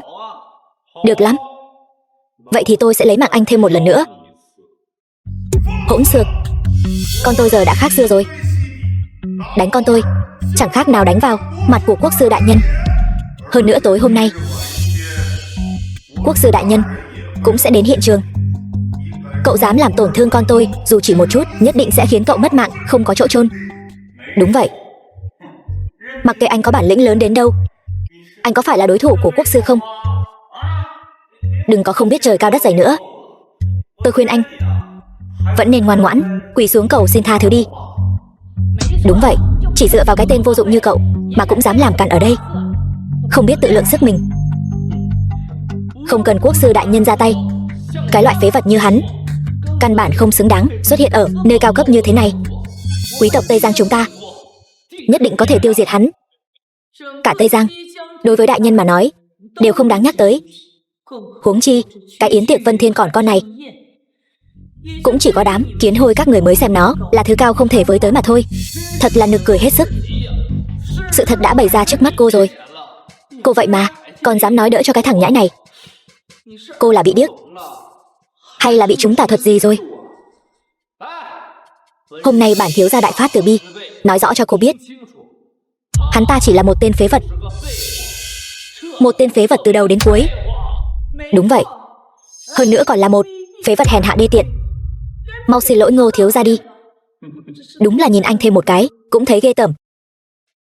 Cái tên quốc sư gì mà các người nói ấy đã đến đâu rồi? Thời gian của tôi không có vô giá trị giống như các người đâu. Sao nào, không phục hả? Thằng nhóc, đừng tỏ ra mạnh mẽ nữa. Một tên rác rưởi như cậu lấy gì mà đấu với chúng tôi? Đúng vậy, mau quỳ xuống xin lỗi con tôi ngay. Phải rồi, vừa nãy Từ Bân bảo cậu làm gì ấy nhỉ? Từ Bân, nói lại cho hắn nghe lần nữa đi. Tôi nói, cái tên phế vật này đáng lẽ phải liếm giày cho Ngô đại thiếu gia, phải chui qua dưới háng của Ngô đại thiếu gia. Translated and narrated by M. Đại nhân, xin hãy để Phượng Vũ ra tay, dạy dỗ những con kiến hôi này. Nhanh lên, mau đến dạy dỗ tôi đi. Cô gái, cô trông cũng được đấy. Tối nay, hãy đến phòng của bổn đại thiếu gia. Bổn đại thiếu gia sẽ cho cô thấy sự uy phong của tôi. Đến lúc đó, cô sẽ phải hối hận vì đã ở bên cái tên phế vật này. Vô liêm sỉ. Vô liêm sỉ sao? Cô càng kêu lớn, tôi càng thấy hưng phấn. Hoắc Phàm, anh đúng là một con rùa rụt cổ. Anh chỉ xứng đáng giúp cho mai rùa thôi. Đến đây, đánh tôi đi. Đến đánh tôi đi. Như anh mong muốn. Không biết tự lượng sức mình. Con trai. Các vị ơi, bữa tiệc hôm nay là được tổ chức cho một nhân vật lớn. Nhân vật lớn đó là một sự tồn tại mà chúng ta không thể tưởng tượng nổi. Tên phế vật này phá cửa xông vào. Hắn không chỉ đắc tội với quốc sư, mà còn đắc tội với vị nhân vật lớn kia. Hôm nay, chúng ta nhất định phải khiến hắn trả giá đắt. Đúng. Nếu các vị lấy lòng được vị nhân vật lớn kia, thì việc một bước lên trời cũng không phải là không thể. Không sai, tuyệt đối không thể tha cho hắn. Đúng, tuyệt đối không thể tha cho hắn. Không thể tha cho hắn. Thằng nhóc thối. Thiên đàng có lối cậu không đi, địa ngục không cửa cậu lại tự mình xông vào. Tôi nói thật cho cậu biết, bữa tiệc hôm nay là do một nhân vật lớn tổ chức. Nhân vật lớn này là người mà cậu không thể đắc tội nổi. Hôm nay chúng tôi nhất định phải khiến cậu mất mạng không toàn thây, để cho vị nhân vật lớn kia một lời giải thích. Không sai, đồ vô dụng nhà cậu, ỷ vào bản thân biết chút võ mèo cào, liền đắc ý quên mình. Nếu hôm nay không cho cậu biết mặt một chút, cậu sẽ không biết trời cao đất rộng là gì nữa. Nghiêm trị không tha. Đúng là một đám kiến hôi, ngu xuẩn không thể tả. Bữa tiệc hôm nay chính là được tổ chức cho tôi. Các người phải biết, nếu không có tôi, bữa tiệc này hoàn toàn vô nghĩa. Cậu đang chơi đùa với lửa đấy. Mặc dù chúng tôi chưa từng gặp vị đại nhân vật đó, nhưng chúng tôi không phải kẻ ngốc. Cậu lại dám nói cậu chính là vị đại nhân vật đó. Không có gương thì cũng phải có nước tiểu chứ. Hãy tè ra một bãi mà soi đi. Anh thật sự là không biết sợ là gì. Dám cả gan mạo danh vị đại nhân vật kia. Mạo danh vị đại nhân vật kia chỉ có một con đường mất mạng. Huống hồ chi anh còn đắc tội với quốc sư. Đến lúc đó tôi xem anh mất mạng kiểu gì. Hỗn xược. Thân phận của Hoắc tiên sinh há là thứ các người có thể tưởng tượng được. Hắn có thân phận gì tôi còn không biết sao. Hắn ta chỉ là một tên phế vật từ đầu đến chân. Cô bảo vệ hắn như vậy, lẽ nào cô đang bao nuôi hắn sao? Cái đồ vô tích sự này thật sự là quá vô liêm sỉ rồi. Còn chưa ly hôn với con gái tôi, quay lưng đã đi quyến rũ người khác rồi. Thật khiến người ta ghê tởm. Hoắc Phàm, anh thật sự là đê tiện mà. Mặt mũi đàn ông đều bị anh làm mất hết rồi. Vừa mới rời khỏi Từ gia, quay lưng đã bám vào Trương gia. Ăn bám cũng ngon miệng lắm nhỉ. Anh thật sự là vô liêm sỉ mà. Một lũ kiến hôi không ra thể thống gì. Đúng là những kẻ có tâm địa dơ bẩn, nhìn cái gì cũng thấy dơ bẩn. Anh làm trai bao thì cứ làm trai bao đi, còn cứ phải ham hư vinh. Rác rưởi thì chính là rác rưởi, mãi mãi không thể ngước mặt lên được. Còn cứ phải làm loạn bữa tiệc. Bây giờ anh không chỉ đắc tội với vị đại nhân vật kia, anh còn đắc tội với quốc sư đại nhân. Anh đó chỉ còn một con đường mất mạng thôi. Tôi thấy tiểu tử nhà cậu thật sự là chán sống rồi. Đại nhân nhà tôi hôm nay có việc lớn phải làm, tạm thời tha cho các người một mạng. Sau này sẽ từ từ tính sổ với các người. Cái thứ rác rưởi này hôm nay khiến chúng tôi mở rộng tầm mắt rồi. Trên đời này lại có kẻ mặt dày vô sỉ, không biết điều đến vậy. Tôi thấy cậu mau tự kết liễu đi. Cậu không xứng đáng sống trên đời này. Trên đời này những kẻ ngu xuẩn như các người thật sự nhiều như cá qua sông, không dứt được. Ngu xuẩn không thể tả. Hỗn xược, anh thật sự là chưa thấy quan tài chưa đổ lệ. Mất mạng đến nơi rồi, anh còn dám ăn nói ngông cuồng. Xem ra không cho anh biết mặt một chút. Anh thật sự không biết trời cao đất rộng là gì. Một tên phế vật như hắn ta lại dám coi thường người khác như vậy. Hôm nay nhất định phải đưa hắn vào chỗ mất mạng. Đúng vậy, hôm nay nếu tha cho hắn chính là đang tát vào mặt giới quyền quý Tây Giang chúng ta. Đúng vậy, chỉ là một thứ rác rưởi lại dám động thổ trên đầu Thái Tuế. Các vị, hôm nay có ai dám cùng tôi xử lý hắn không? Ngô gia chủ nói đúng, lũ chuột nhắt các người sao có thể ở đây tự do gây rối được. Quả thực là không nể mặt. Nếu chuyện này truyền ra ngoài, chúng ta còn mặt mũi nào nữa chứ? Nhất định phải đưa hắn vào chỗ mất mạng. Đúng vậy, nhất định phải đưa bọn chúng vào chỗ mất mạng. Chỉ dựa vào các người cũng muốn lấy mạng đại nhân nhà tôi sao? Thân thủ của đại nhân nhà tôi các người không phải là chưa từng thấy qua. Tất cả các người cộng lại với nhau cũng không bằng một góc của ngài ấy. Cô đừng nghĩ vào bản thân võ công cao cường mà ở đây đắc ý quên cả trời đất. Cô đừng quên, con gái của Hoắc Phàm vẫn còn trong tay tôi đấy. Mỗi người đều có một điểm yếu. Người thân của anh chính là điểm yếu của anh. Tôi đột nhiên nghĩ ra một cách hay mà không cần lấy mạng anh. Anh không phải có một người mẹ già sao? Tôi đánh không lại anh, tôi còn không đánh lại mẹ anh sao? Còn có hai con tiện nhân này nữa, bọn họ đều sẽ mất mạng vì anh đấy. Đúng vậy, tính cả Lý gia tôi một phần, nhất định phải đưa hắn vào chỗ mất mạng. Cũng tính cả Vương gia tôi một phần, cũng tính chúng tôi một phần, tính tôi một phần. Quyền quý Tây Giang liên thủ, nhất định sẽ khiến người thân của anh vạn kiếp bất phục. Đây chính là kết cục khi anh đắc tội với quyền quý. Tôi vốn tưởng rằng các ngươi chỉ là ếch ngồi đáy giếng, nhưng các người lại có lòng dạ rắn rết. Nếu đã như vậy, quyền quý Tây Giang không cần cũng được. Đúng là vô tri hết sức. Nếu bàn về tu vi, chúng tôi không ai sánh bằng. Nhưng hỏi những vị có mặt ở đây, ai mà không phải là quyền thế ngập trời. Chỉ riêng Ngô gia chúng tôi thôi, muốn tiêu diệt tất cả những người liên quan đến cậu đều dễ như trở bàn tay. Sau này tôi muốn khiến các người ở Tây Giang không có chỗ dung thân. Tôi sẽ lập tức thông báo cho toàn thành, từ nay về sau ở Tây Giang không một ai được phép qua lại với tên này. Hắn đừng hòng mua được một hạt gạo một giọt nước. Lý gia tôi cũng sẽ phong sát toàn diện, Vương gia ta cũng sẽ phong sát toàn diện. Phong sát hắn. Nhìn thấy chưa, đồ phế vật. Đây chính là sức mạnh của giới quyền quý. Sau này người thân bạn bè của anh đều sẽ oán hận anh, xa lánh anh, rời bỏ anh. Sau này các người chỉ xứng đáng làm cô hồn dã quỷ ở Tây Giang thôi. Các người nghĩ Trương gia tôi là kẻ ăn chay sao? Các người đừng quên, toàn bộ quyền lực tài chính ở Tây Giang đều nằm trong tay Trương gia tôi. Dù chỉ là dậm chân một cái, tất cả các vị quyền quý đang ngồi đây e rằng đều sẽ gặp tai ương đấy. Dám phong sát người trong tộc của Hoắc gia chính là đang đối đầu với Trương gia tôi.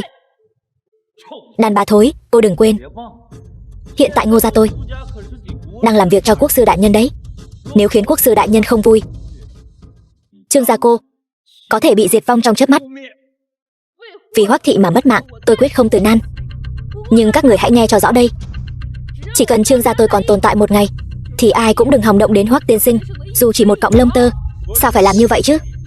Tấm lòng của Trương gia tôi xin ghi nhận. Muốn động đến người của tôi đúng là si tâm vọng tưởng. Hôm nay tôi sẽ đem tất cả vận mạnh của người thân bạn bè kết nối với tôi. Nếu các người dám động đến họ dù chỉ một chút, sẽ gặp phải thiên khiển. Tên phế vật này, anh cứ kiêu ngạo đi. Bây giờ tổng đốc đại nhân đích thân đến, hôm nay anh nhất định là mất mạng chắc rồi. Muốn đẩy tôi vào chỗ mất mạng, Cậu hỏi thử xem, ông ấy dám không? Tổng đốc đại nhân, đây là cách tiếp đãi khách quý của ông sao? Cái gì? Khách quý? Giang đại nhân, đây chỉ là một tên phế vật thôi mà. Câm miệng cho ta. Tổng đốc đại nhân, ông mắng tôi làm gì? Ông nên mắng hắn ta chứ.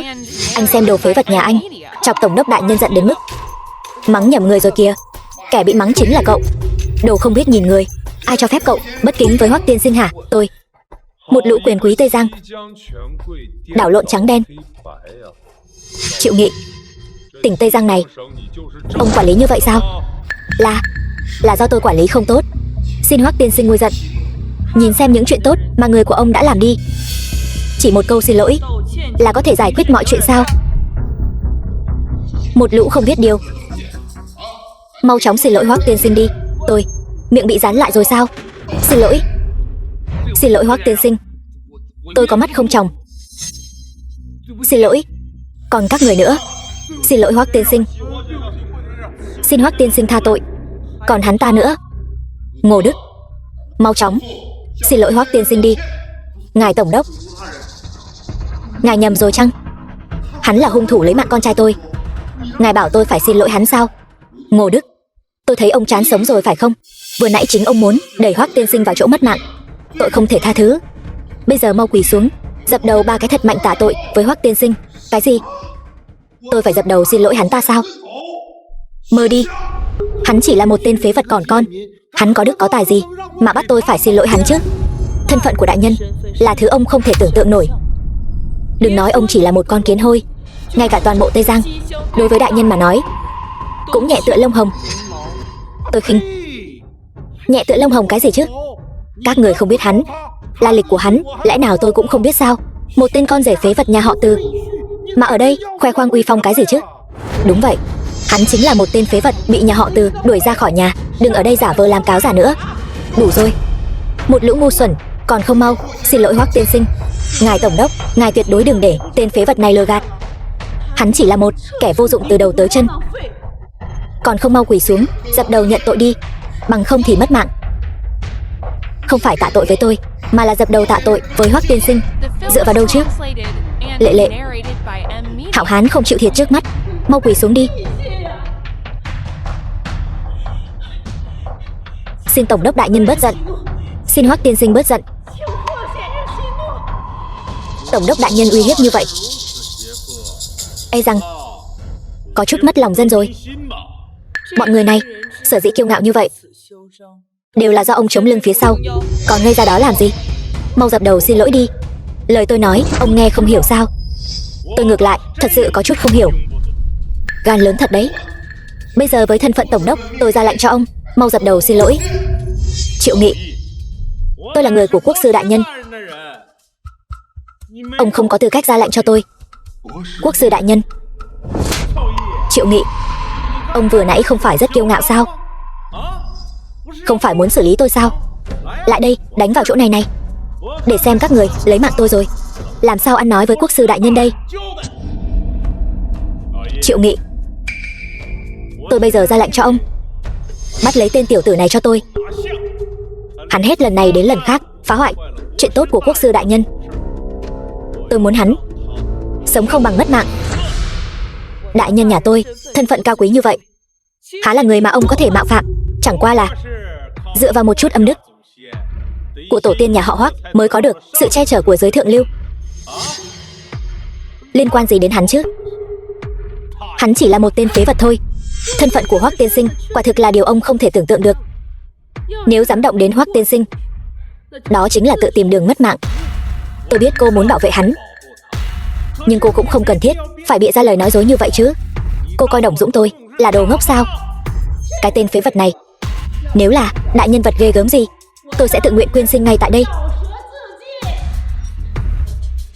Cái tên vô dụng này kết hôn với chị tôi nhiều năm, một đồng tiền cũng không đưa cho nhà họ Từ chúng tôi, thậm chí còn ruồng bỏ vợ con. Kẻ cặn bã như hắn, nếu là đại nhân vật gì, tôi sẽ mất mạng ngay tại chỗ. Đúng vậy, nếu hắn là đại nhân vật, tôi có thể không biết sao? Đó là vì cô không xứng đáng để biết. Ít nói nhảm đi. Ty trưởng đại nhân, tôi có thể đảm bảo Hoắc Phàm hắn tuyệt đối không phải là đại nhân vật. Hôm nay hắn thật sự là kiêu ngạo tột độ. Ty trưởng đại nhân, nhất định đừng bỏ qua cho tên phế vật này. Nói hay lắm, đồ rác rưởi nhà cậu. Dựa vào việc mình có chút tu vi, liền khắp nơi đối đầu với quốc sư đại nhân. Hôm nay tôi sẽ thay quốc sư trừ bỏ cái họa hại là cậu. Nếu muốn trách thì trách cậu không có mắt, không biết điều. Hôm nay tôi sẽ dạy dỗ ông một bài học tử tế.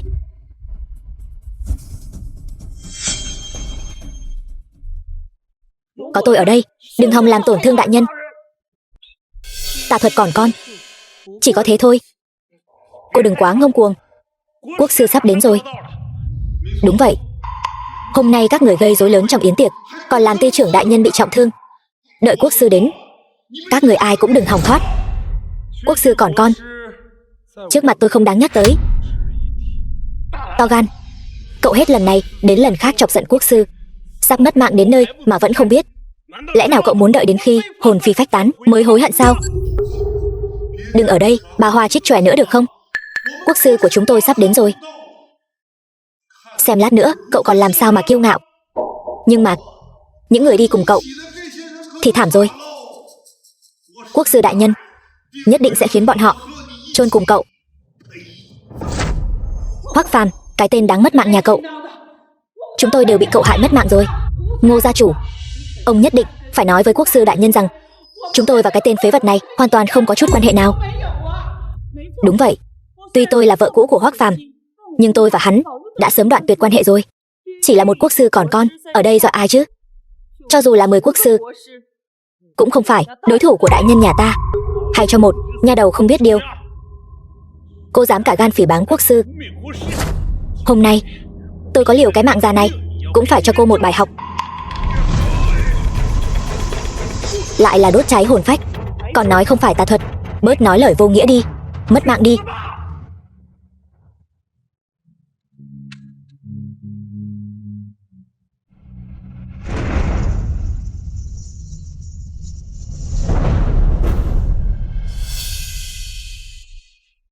Không thể nào, ngay cả quốc sư cũng không thể dễ dàng đánh lui ta như vậy.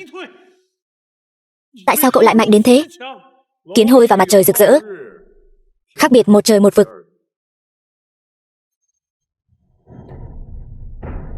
Cái gì? Con nha đầu thối kia biến mất rồi. Nam Nam rốt cuộc ở đâu? Tôi còn muốn hỏi anh đây. Lúc chúng tôi đi vẫn còn nốt kỹ càng, bây giờ đột nhiên biến mất. Nói anh đã đưa nó đi đâu rồi? Tôi biết rồi, tên phế vật nhà cậu biết chúng tôi sẽ không dễ dàng giao con nha đầu đó cho cậu, nên cậu cố ý đến gây rối, chuyển hướng sự chú ý của chúng tôi, sau đó trộm con nha đầu thối đó đi. Hoắc Phàm, anh đúng là vô liêm sỉ, dùng những thủ đoạn đê tiện này. Anh mau giao con nha đầu thối đó ra đây. Nam Nam mất tích rồi, anh còn ở đây giả vờ. Ngoài anh ra còn ai cướp con nhỏ đó đi chứ? Nói, con bé rốt cuộc ở đâu? Từ ra các người rốt cuộc đang dở cho gì? 500 triệu tiền chuộc các người đòi tôi đã đưa cho các người rồi, nhưng nếu các người dám động đến một sợi lông tơ của Nam Nam, tôi sẽ khiến nhà họ từ các người toàn tộc chôn cùng. Đúng là một lũ ngu xuẩn. Yên tâm đi, con nha đầu thối đó lát nữa sẽ đến thôi. Là ông. Rốt cuộc các người muốn làm gì Nam Nam? Xem ra cậu rất yêu thương con gái mình nhỉ? Muốn biết sao? Hãy cầu xin tôi đi. Chán sống. Đến đây, lấy mạng tôi đi. Lấy mạng tôi rồi, cậu sẽ vĩnh viễn không biết được tung tích của con gái cậu. Tôi căn bản không cần phải lấy mạng ông. Thuật nhiếp hồn của Giang Hải Đào tự khắc sẽ khiến ông nói ra sự thật. Thuật nhiếp hồn cướp đoạt hồn phách, có thể khiến ông sống không bằng mất mạng. Thuật nhiếp hồn, không, đừng dùng thuật nhiếp hồn lên người tôi. Nói thật cho cậu biết, mọi chuyện hôm nay đều là cái cớ. Hôm nay, nhân vật chính quan trọng nhất chính là quốc sư. Con gái cậu đang nằm trong tay ngài ấy. Các người muốn làm gì Nam Nam? Hôm nay là ngày quốc sư đại nhân bước lên đỉnh cao. Bọn kiến hôi các người chỉ xứng bị dẫm dưới chân thôi. Hãy chờ mất mạng đi. Đừng nói nhảm nữa. Nói, rốt cuộc Nam Nam đang ở đâu? Muốn biết sao? Tôi cố tình không nói cho cậu biết đấy. Giang Hải Đao, thuật nhiếp hồn.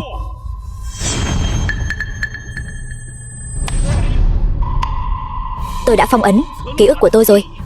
Lấy mạng tôi rồi. Cậu đừng hòng biết được con gái cậu ở đâu. Tôi cho ông thêm một cơ hội nữa. Nói, rốt cuộc Nam Nam đang ở đâu? Chờ quốc sư đến, cậu hãy xuống âm phủ mà tìm nó đi. Đại nhân, hắn ta đang câu giờ, chờ quốc sư đến cứu hắn. Đúng vậy, chờ quốc sư đến. Bọn kiến hôi các người cứ chờ mất mạng đi, không biết tự lượng sức mình. Ba ơi!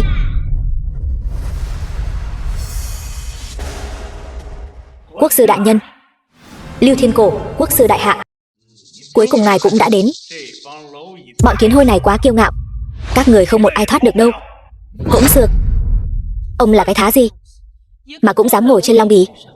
Mau khuất xuống, cô dám vô lễ với quốc sư. Cô chán sống rồi sao? Quốc sư cái quái gì chứ? Trước mặt Hoắc tiên sinh căn bản không đáng nhắc tới. Mau thả con gái Hoắc tiên sinh ra và cút khỏi cái vị trí đó đi, nếu không chỉ có đường mất mạng mà thôi. Đúng vậy, đồ không biết điều. Con gái của Hoắc tiên sinh mà ông cũng dám động vào. Nếu biết điều, ngoan ngoãn bó tay chịu trói. Bằng không hôm nay không ai bảo vệ được ông đâu. Vị trí này và đứa trẻ này, bản tôn hôm nay nhất định phải có được. Không biết điều, thả con gái ta ra. Quốc sư đại nhân, ngài tuyệt đối không thể thả. Thằng nhóc này, hắn chính là Hoắc Phàm. Trước đây hắn không chỉ phá vỡ tả long của ngài, mà còn là kẻ sát hại con trai của tôi. Quốc sư đại nhân, hắn đã nhiều lần gây rối, hoàn toàn không coi ngài ra gì cả. Hôm nay ngài nhất định phải cho hắn biết tay. Đúng vậy, quốc sư đại nhân, hắn không chỉ đánh bị thương tôi và Ngô Đức, mà còn nhiều lần mạo phạm ngài. Tuyệt đối không thể tha cho hắn. Cậu chính là Hoắc Phàm. Đừng nói nhảm, giao con gái ta ra, ta tha cho ông một mạng. Giao người. Cậu có biết không, con gái của cậu chính là chí bảo của thiên hạ. Trên người nó chảy dòng máu rồng đấy. Đợi ta hiến tế nó xong, ta sẽ là rồng độc nhất vô nhị của đại hạ. Đại hạ này chỉ thuộc về ta. Si tâm vọng tưởng, thằng nhóc thối. Ta biết cậu có chút bản lĩnh, nhưng trước mặt ta, cậu và bọn chúng không có gì khác biệt. Chẳng qua chỉ là một bó hẹ cao hơn một chút mà thôi. Ông nói ngược rồi. Đối với tôi mà nói, ông mới chính là cỏ rác. Cái thứ không biết điều, dám cả gan làm càn trước mặt quốc sư đại nhân. Quốc sư đại nhân, tôi là Từ gia ở Tây Giang. Tuy nói tên phế vật này là con rể của Từ gia chúng tôi, nhưng chúng tôi đã sớm không còn quan hệ gì nữa rồi. Ngài muốn trừng phạt hắn, xin nhớ kỹ, tuyệt đối đừng liên lụy đến Từ gia chúng tôi. Đúng vậy, hơn nữa Hoắc Phàm bỏ vợ bỏ con, Từ gia chúng tôi thề không đội trời chung với hắn. Trong lòng tôi còn muốn hắn mất mạng hơn bất cứ ai. Từ gia chúng tôi tuyệt đối không dám đối đầu với quốc sư đại nhân. Nếu quốc sư đại nhân có bất cứ nhu cầu gì cần Từ gia chúng tôi lên núi đao xuống biển lửa cũng vạn lần không chối từ. Chỉ là không biết quốc sư có để mắt đến Từ gia chúng tôi không? Từ gia. Được, bản tôn đã ghi nhớ. Từ gia các người quả thực là một lũ tiểu nhân, gió chiều nào che chiều ấy. Cả nhà không có một kẻ nào tốt, hèn hạ vô liêm sỉ. Mọi người các người sắp mất mạng đến nơi rồi mà còn dám ở đây kiêu ngạo. Một khi quốc sư đại nhân truy cứu, bọn các người đều không sống nổi qua ngày mai đâu. Tôi nói cho các người biết, cho dù là 10 tên quốc sư cũng không phải là đối thủ của Hoắc tiên sinh nhà ta. Ai không sống nổi qua ngày mai vẫn chưa chắc đâu. Con nha đầu thối kia đang nằm trong tay quốc sư đại nhân. Cho dù đám phế vật các người có bản lĩnh kinh thiên động địa đi chăng nữa, hắn cũng không dám ra tay đâu. Giờ tí đã đến, vạn thần che chở. Hôm nay chính là đại hội đăng cơ của bản tôn. Qua hôm nay, ta chính là vua của đại hạ. Dừng tay, chịu mất mạng đi.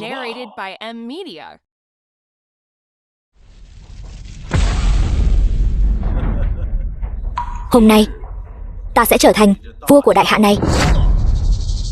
Các người còn không mau quỳ xuống cho ta. Dựa vào ông mà cũng xứng sao? Ta đã nói rồi, thân phận của đại nhân nhà ta ông không thể nào tưởng tượng nổi đâu. Ta khuyên ông bây giờ quay đầu là bờ, vẫn còn có thể giữ lại cho ông một mạng. Nha đầu nhà cô nói chuyện cũng không sợ bị xái lưỡi sao? Hiện giờ quốc sư đại nhân sắp trở thành vua của đại hạ, còn có thân phận nào có thể áp chế được? Biết điều thì mau quỳ xuống cho ta. Ta quỳ lại hắn. Hắn không xứng. Đúng vậy, loại nghịch đồ tiểu nhân này còn không đáng để chúng ta phải đi quỳ lại. Ta nói lại lần nữa, thân phận của Hoắc tiên sinh không phải là thứ mà các người có thể đánh giá được. Nếu còn cố chấp làm theo ý mình, nhất định sẽ khiến các người hối hận. Diễn hay lắm, tiếp tục diễn đi. Sự thật đã bày ra trước mắt, các người còn dám mặt dày vô sỉ, nói năng bừa bãi như vậy. Các người đừng phí công vô ích nữa. Hôm nay bản tôn nhất định phải trở thành vua của đại hạ. Không biết điều.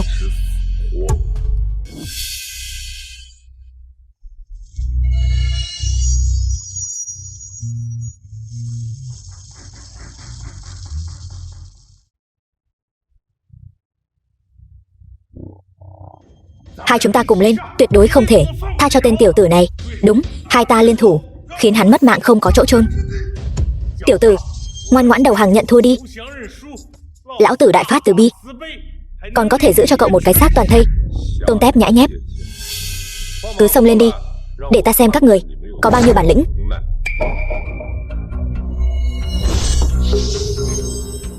Chỉ có bấy nhiêu bản lĩnh thôi sao? Bây giờ đến lượt ta rồi. Còn dám đánh lén sao? Một lũ phế vật. Hôm nay bản tôn nhất định phải khiến hắn hồn phi phách tán.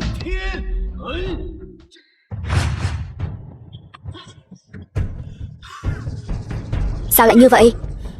Cậu rốt cuộc là ai? Tại sao trên người cậu lại có chân long chi khí? Mắt của ông bị mù rồi sao? Bởi vì đại nhân nhà ta chính là long chủ, tất cả chân long khí tức trên đời này đều thuộc về chủ nhân của ta. Tên phế vật này lại là long chủ sao? Mẹ, long chủ là gì vậy? Long chủ chính là tổng tư lệnh tối cao của Long Đình, sinh ra để trấn giữ long mạch, là sự tồn tại bí ẩn nhất của đại hạ. Ngay cả quốc quân đại hạ cũng phải đối với ngài ấy nhường nhịn 3 phần. Trời ơi, tên phế vật này sao có thể là long chủ được? Không thể nào, tuyệt đối không thể nào. Tên vô dụng này sao lại là long chủ? Cô chắc chắn đang nói dối. Tuyệt đối không thể nào. Cái tên phế vật này rõ ràng là con rể ở rể của Từ gia chúng tôi. Hắn dựa vào đâu mà làm long chủ chứ? Hắn chỉ là một kẻ vô dụng không có tiền đồ mà thôi. Đúng vậy, chắc chắn là vì tất cả chúng ta đều chưa từng thấy long chủ. Hắn ta đang nói dối. Hắn ta chỉ là lợi dụng kẽ hở này thôi. Đại nhân nhà ta có thể điều động chân long khí tức, điều này còn giả được sao? Chân long khí tức cái quái gì chứ? Sao tôi chưa từng nghe nói? Chắc chắn là giả. Đó là vì thân phận của anh không xứng để biết. Đồ ngu xuẩn. Long chủ. Long chủ thì hay lắm sao? Cho dù cậu thật sự là long chủ thì làm gì được tôi chứ? Hôm nay nhất định tôi sẽ cho cậu thấy con gái của cậu nằm lại dưới lòng bàn tay tôi. Long chủ khoan đã. Giang Hải Đào, ông dám ngăn cản ta? Long chủ bớt giận. Thứ mà Lưu Thiên Cổ đang sử dụng chính là một môn cấm thuật cổ xưa, trấn áp hồn phách, luyện hóa thành tinh. Lúc này tuyệt đối không thể ra tay, nếu không Nam chắc chắn sẽ tan thành cho bụi. Vậy phải làm sao đây? Tiểu điện hạ trông có vẻ sắp không chịu nổi nữa rồi. Bây giờ chỉ có thể tùy cơ ứng biến thôi.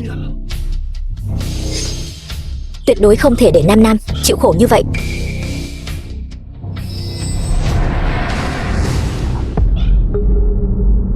Đại nhân. Nam, con không sao chứ Nam? Bố, kẻ xấu đã bị đánh chạy rồi. Chân long chi khí này quả nhiên là không tầm thường. Nó đã giúp ta nhảy vọt, phi thăng thành ma. Đại hạ này cuối cùng cũng là của ta rồi. Có ta ở đây, ông đừng hòng. Bản tôn đã phi thăng thành ma. Cho dù cậu thật sự là long chủ thì làm gì được ta chứ? Cậu hết lần này đến lần khác phá hỏng chuyện tốt của ta. Hôm nay ta sẽ khiến cậu mất mạng không có chỗ chôn. Không biết tự lượng sức mình. Cậu sắp mất mạng đến nơi rồi mà còn dám mạnh miệng sao? Được, hôm nay ta sẽ cho cậu biết chữ tử viết như thế nào.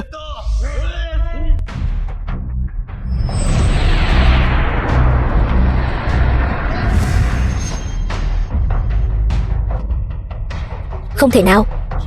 Điều này tuyệt đối không thể nào. Ta mới là vua của đại hạ. Ta mới là vua.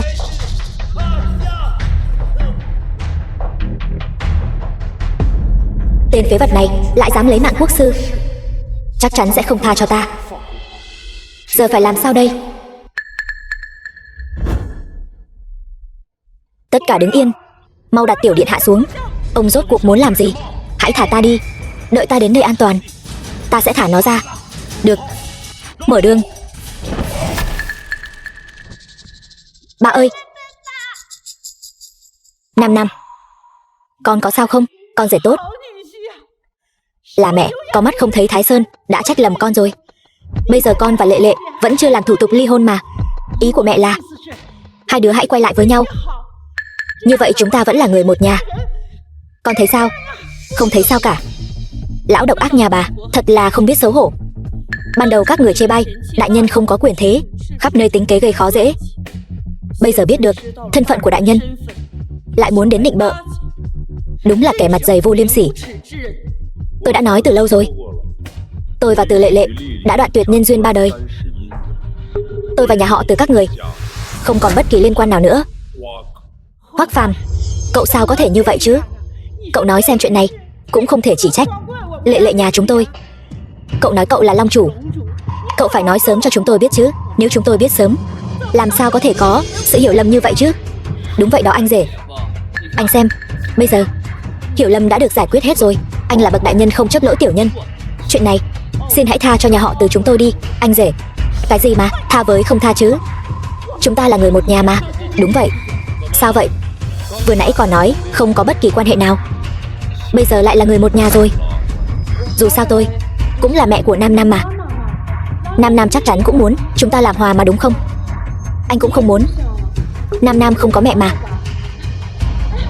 Lại đây Nam, đến chỗ mẹ này. Ngoan nào, cầm miệng. Từ Lệ Lệ, cô còn mặt mũi nhắc đến Nam sao? Nhà họ Từ các người đã đối xử tệ với Nam đủ điều. Con bé còn nhỏ như vậy, các người lại đối xử với nó tàn nhẫn như vậy. Từ Lệ Lệ, cô còn mặt mũi nhắc đến sao? Nam muốn đi với ba. Nam không về nhà bà ngoại. Xong rồi, lần này nhà họ Từ thật sự là tiêu đời rồi. Hoắc Phàm, mẹ biết là nhà họ Từ đã có lỗi với con. Tất cả đều là ý của mẹ, không liên quan gì đến Lệ Lệ.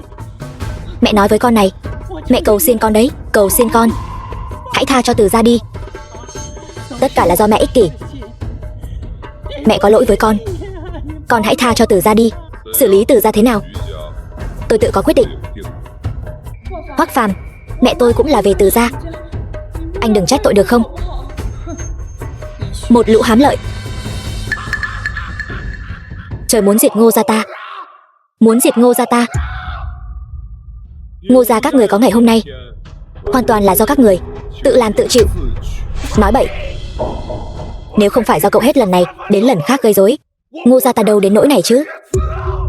Ông đừng có cắn càn như giúp vật nữa. Nếu không phải do ông như vậy, Ngô gia cũng không đến mức sa sút đến mức này. Chính là vì hắn. Nếu không phải hắn quấy rối buổi tụ họp lần này, con ta đâu đến nỗi mất mạng ở đây chứ. Hôm nay ta phải liều mạng với cậu. Liều mạng? Ông cũng không nhìn lại xem bản thân mình mấy cân mấy lạng. Trước mặt đại nhân, ông không chịu nổi một đòn. Quá coi thường Ngô gia ta rồi.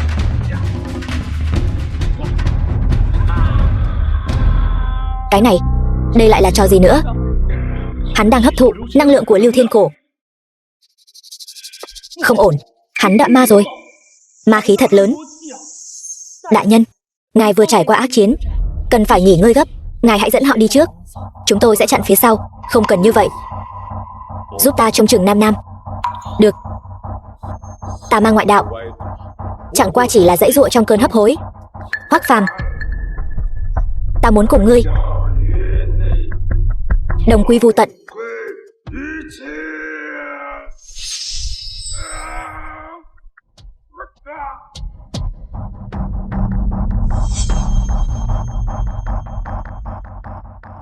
Bây giờ Đến lượt các người rồi. Long chủ đại nhân, tiểu nhân có mắt không tròng, không nhận ra chân long, đã mạo phạm đến ngài, xin ngài tha tội. Quyền quý Tây Giang ỷ thế hiếp người, đảo lộn trắng đen, sao có thể tha thứ? Long chủ, xin ngài tha thứ, lý ra chúng tôi nguyện dâng ra một nửa tài sản, cầu xin ngài rủ lòng thương xót. Vương gia tôi cũng nguyện dâng lên một nửa gia sản, cầu xin long chủ rủ lòng thương xót. Rủ lòng thương xót, xin rủ lòng thương xót. Gia sản của các người đối với ta mà nói không đáng nhắc tới, bản tọa chỉ muốn sự yên bình của đại hạ này. Người đâu, đem những con sâu độc này dẫn xuống cho ta. Quyền quý Tây Giang chúng ta hôm nay coi như xong rồi. Tất cả là do chúng ta tự làm tự chịu, tự chuốc lấy hậu quả. Còn không mau cút. The film was translated and narrated by M Media. Ba ơi, Nam buồn ngủ quá. Nam, đại nhân, không ổn rồi. Tam hồn thất phách của tiểu điện hạ đang dần dần tiêu tán. Nam, con tỉnh lại đi. Con mau nhìn cha đi. Nam. Đại nhân, tiểu điện hạ mất rồi. Không thể nào. Nhất định vẫn còn cách.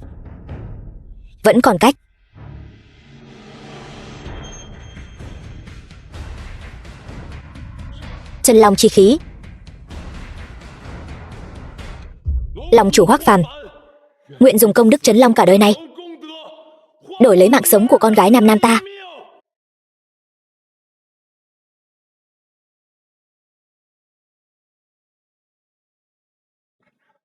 Nam, con tỉnh lại đi. Bà ôm Nam chặt quá. Nam sắp không thở được rồi.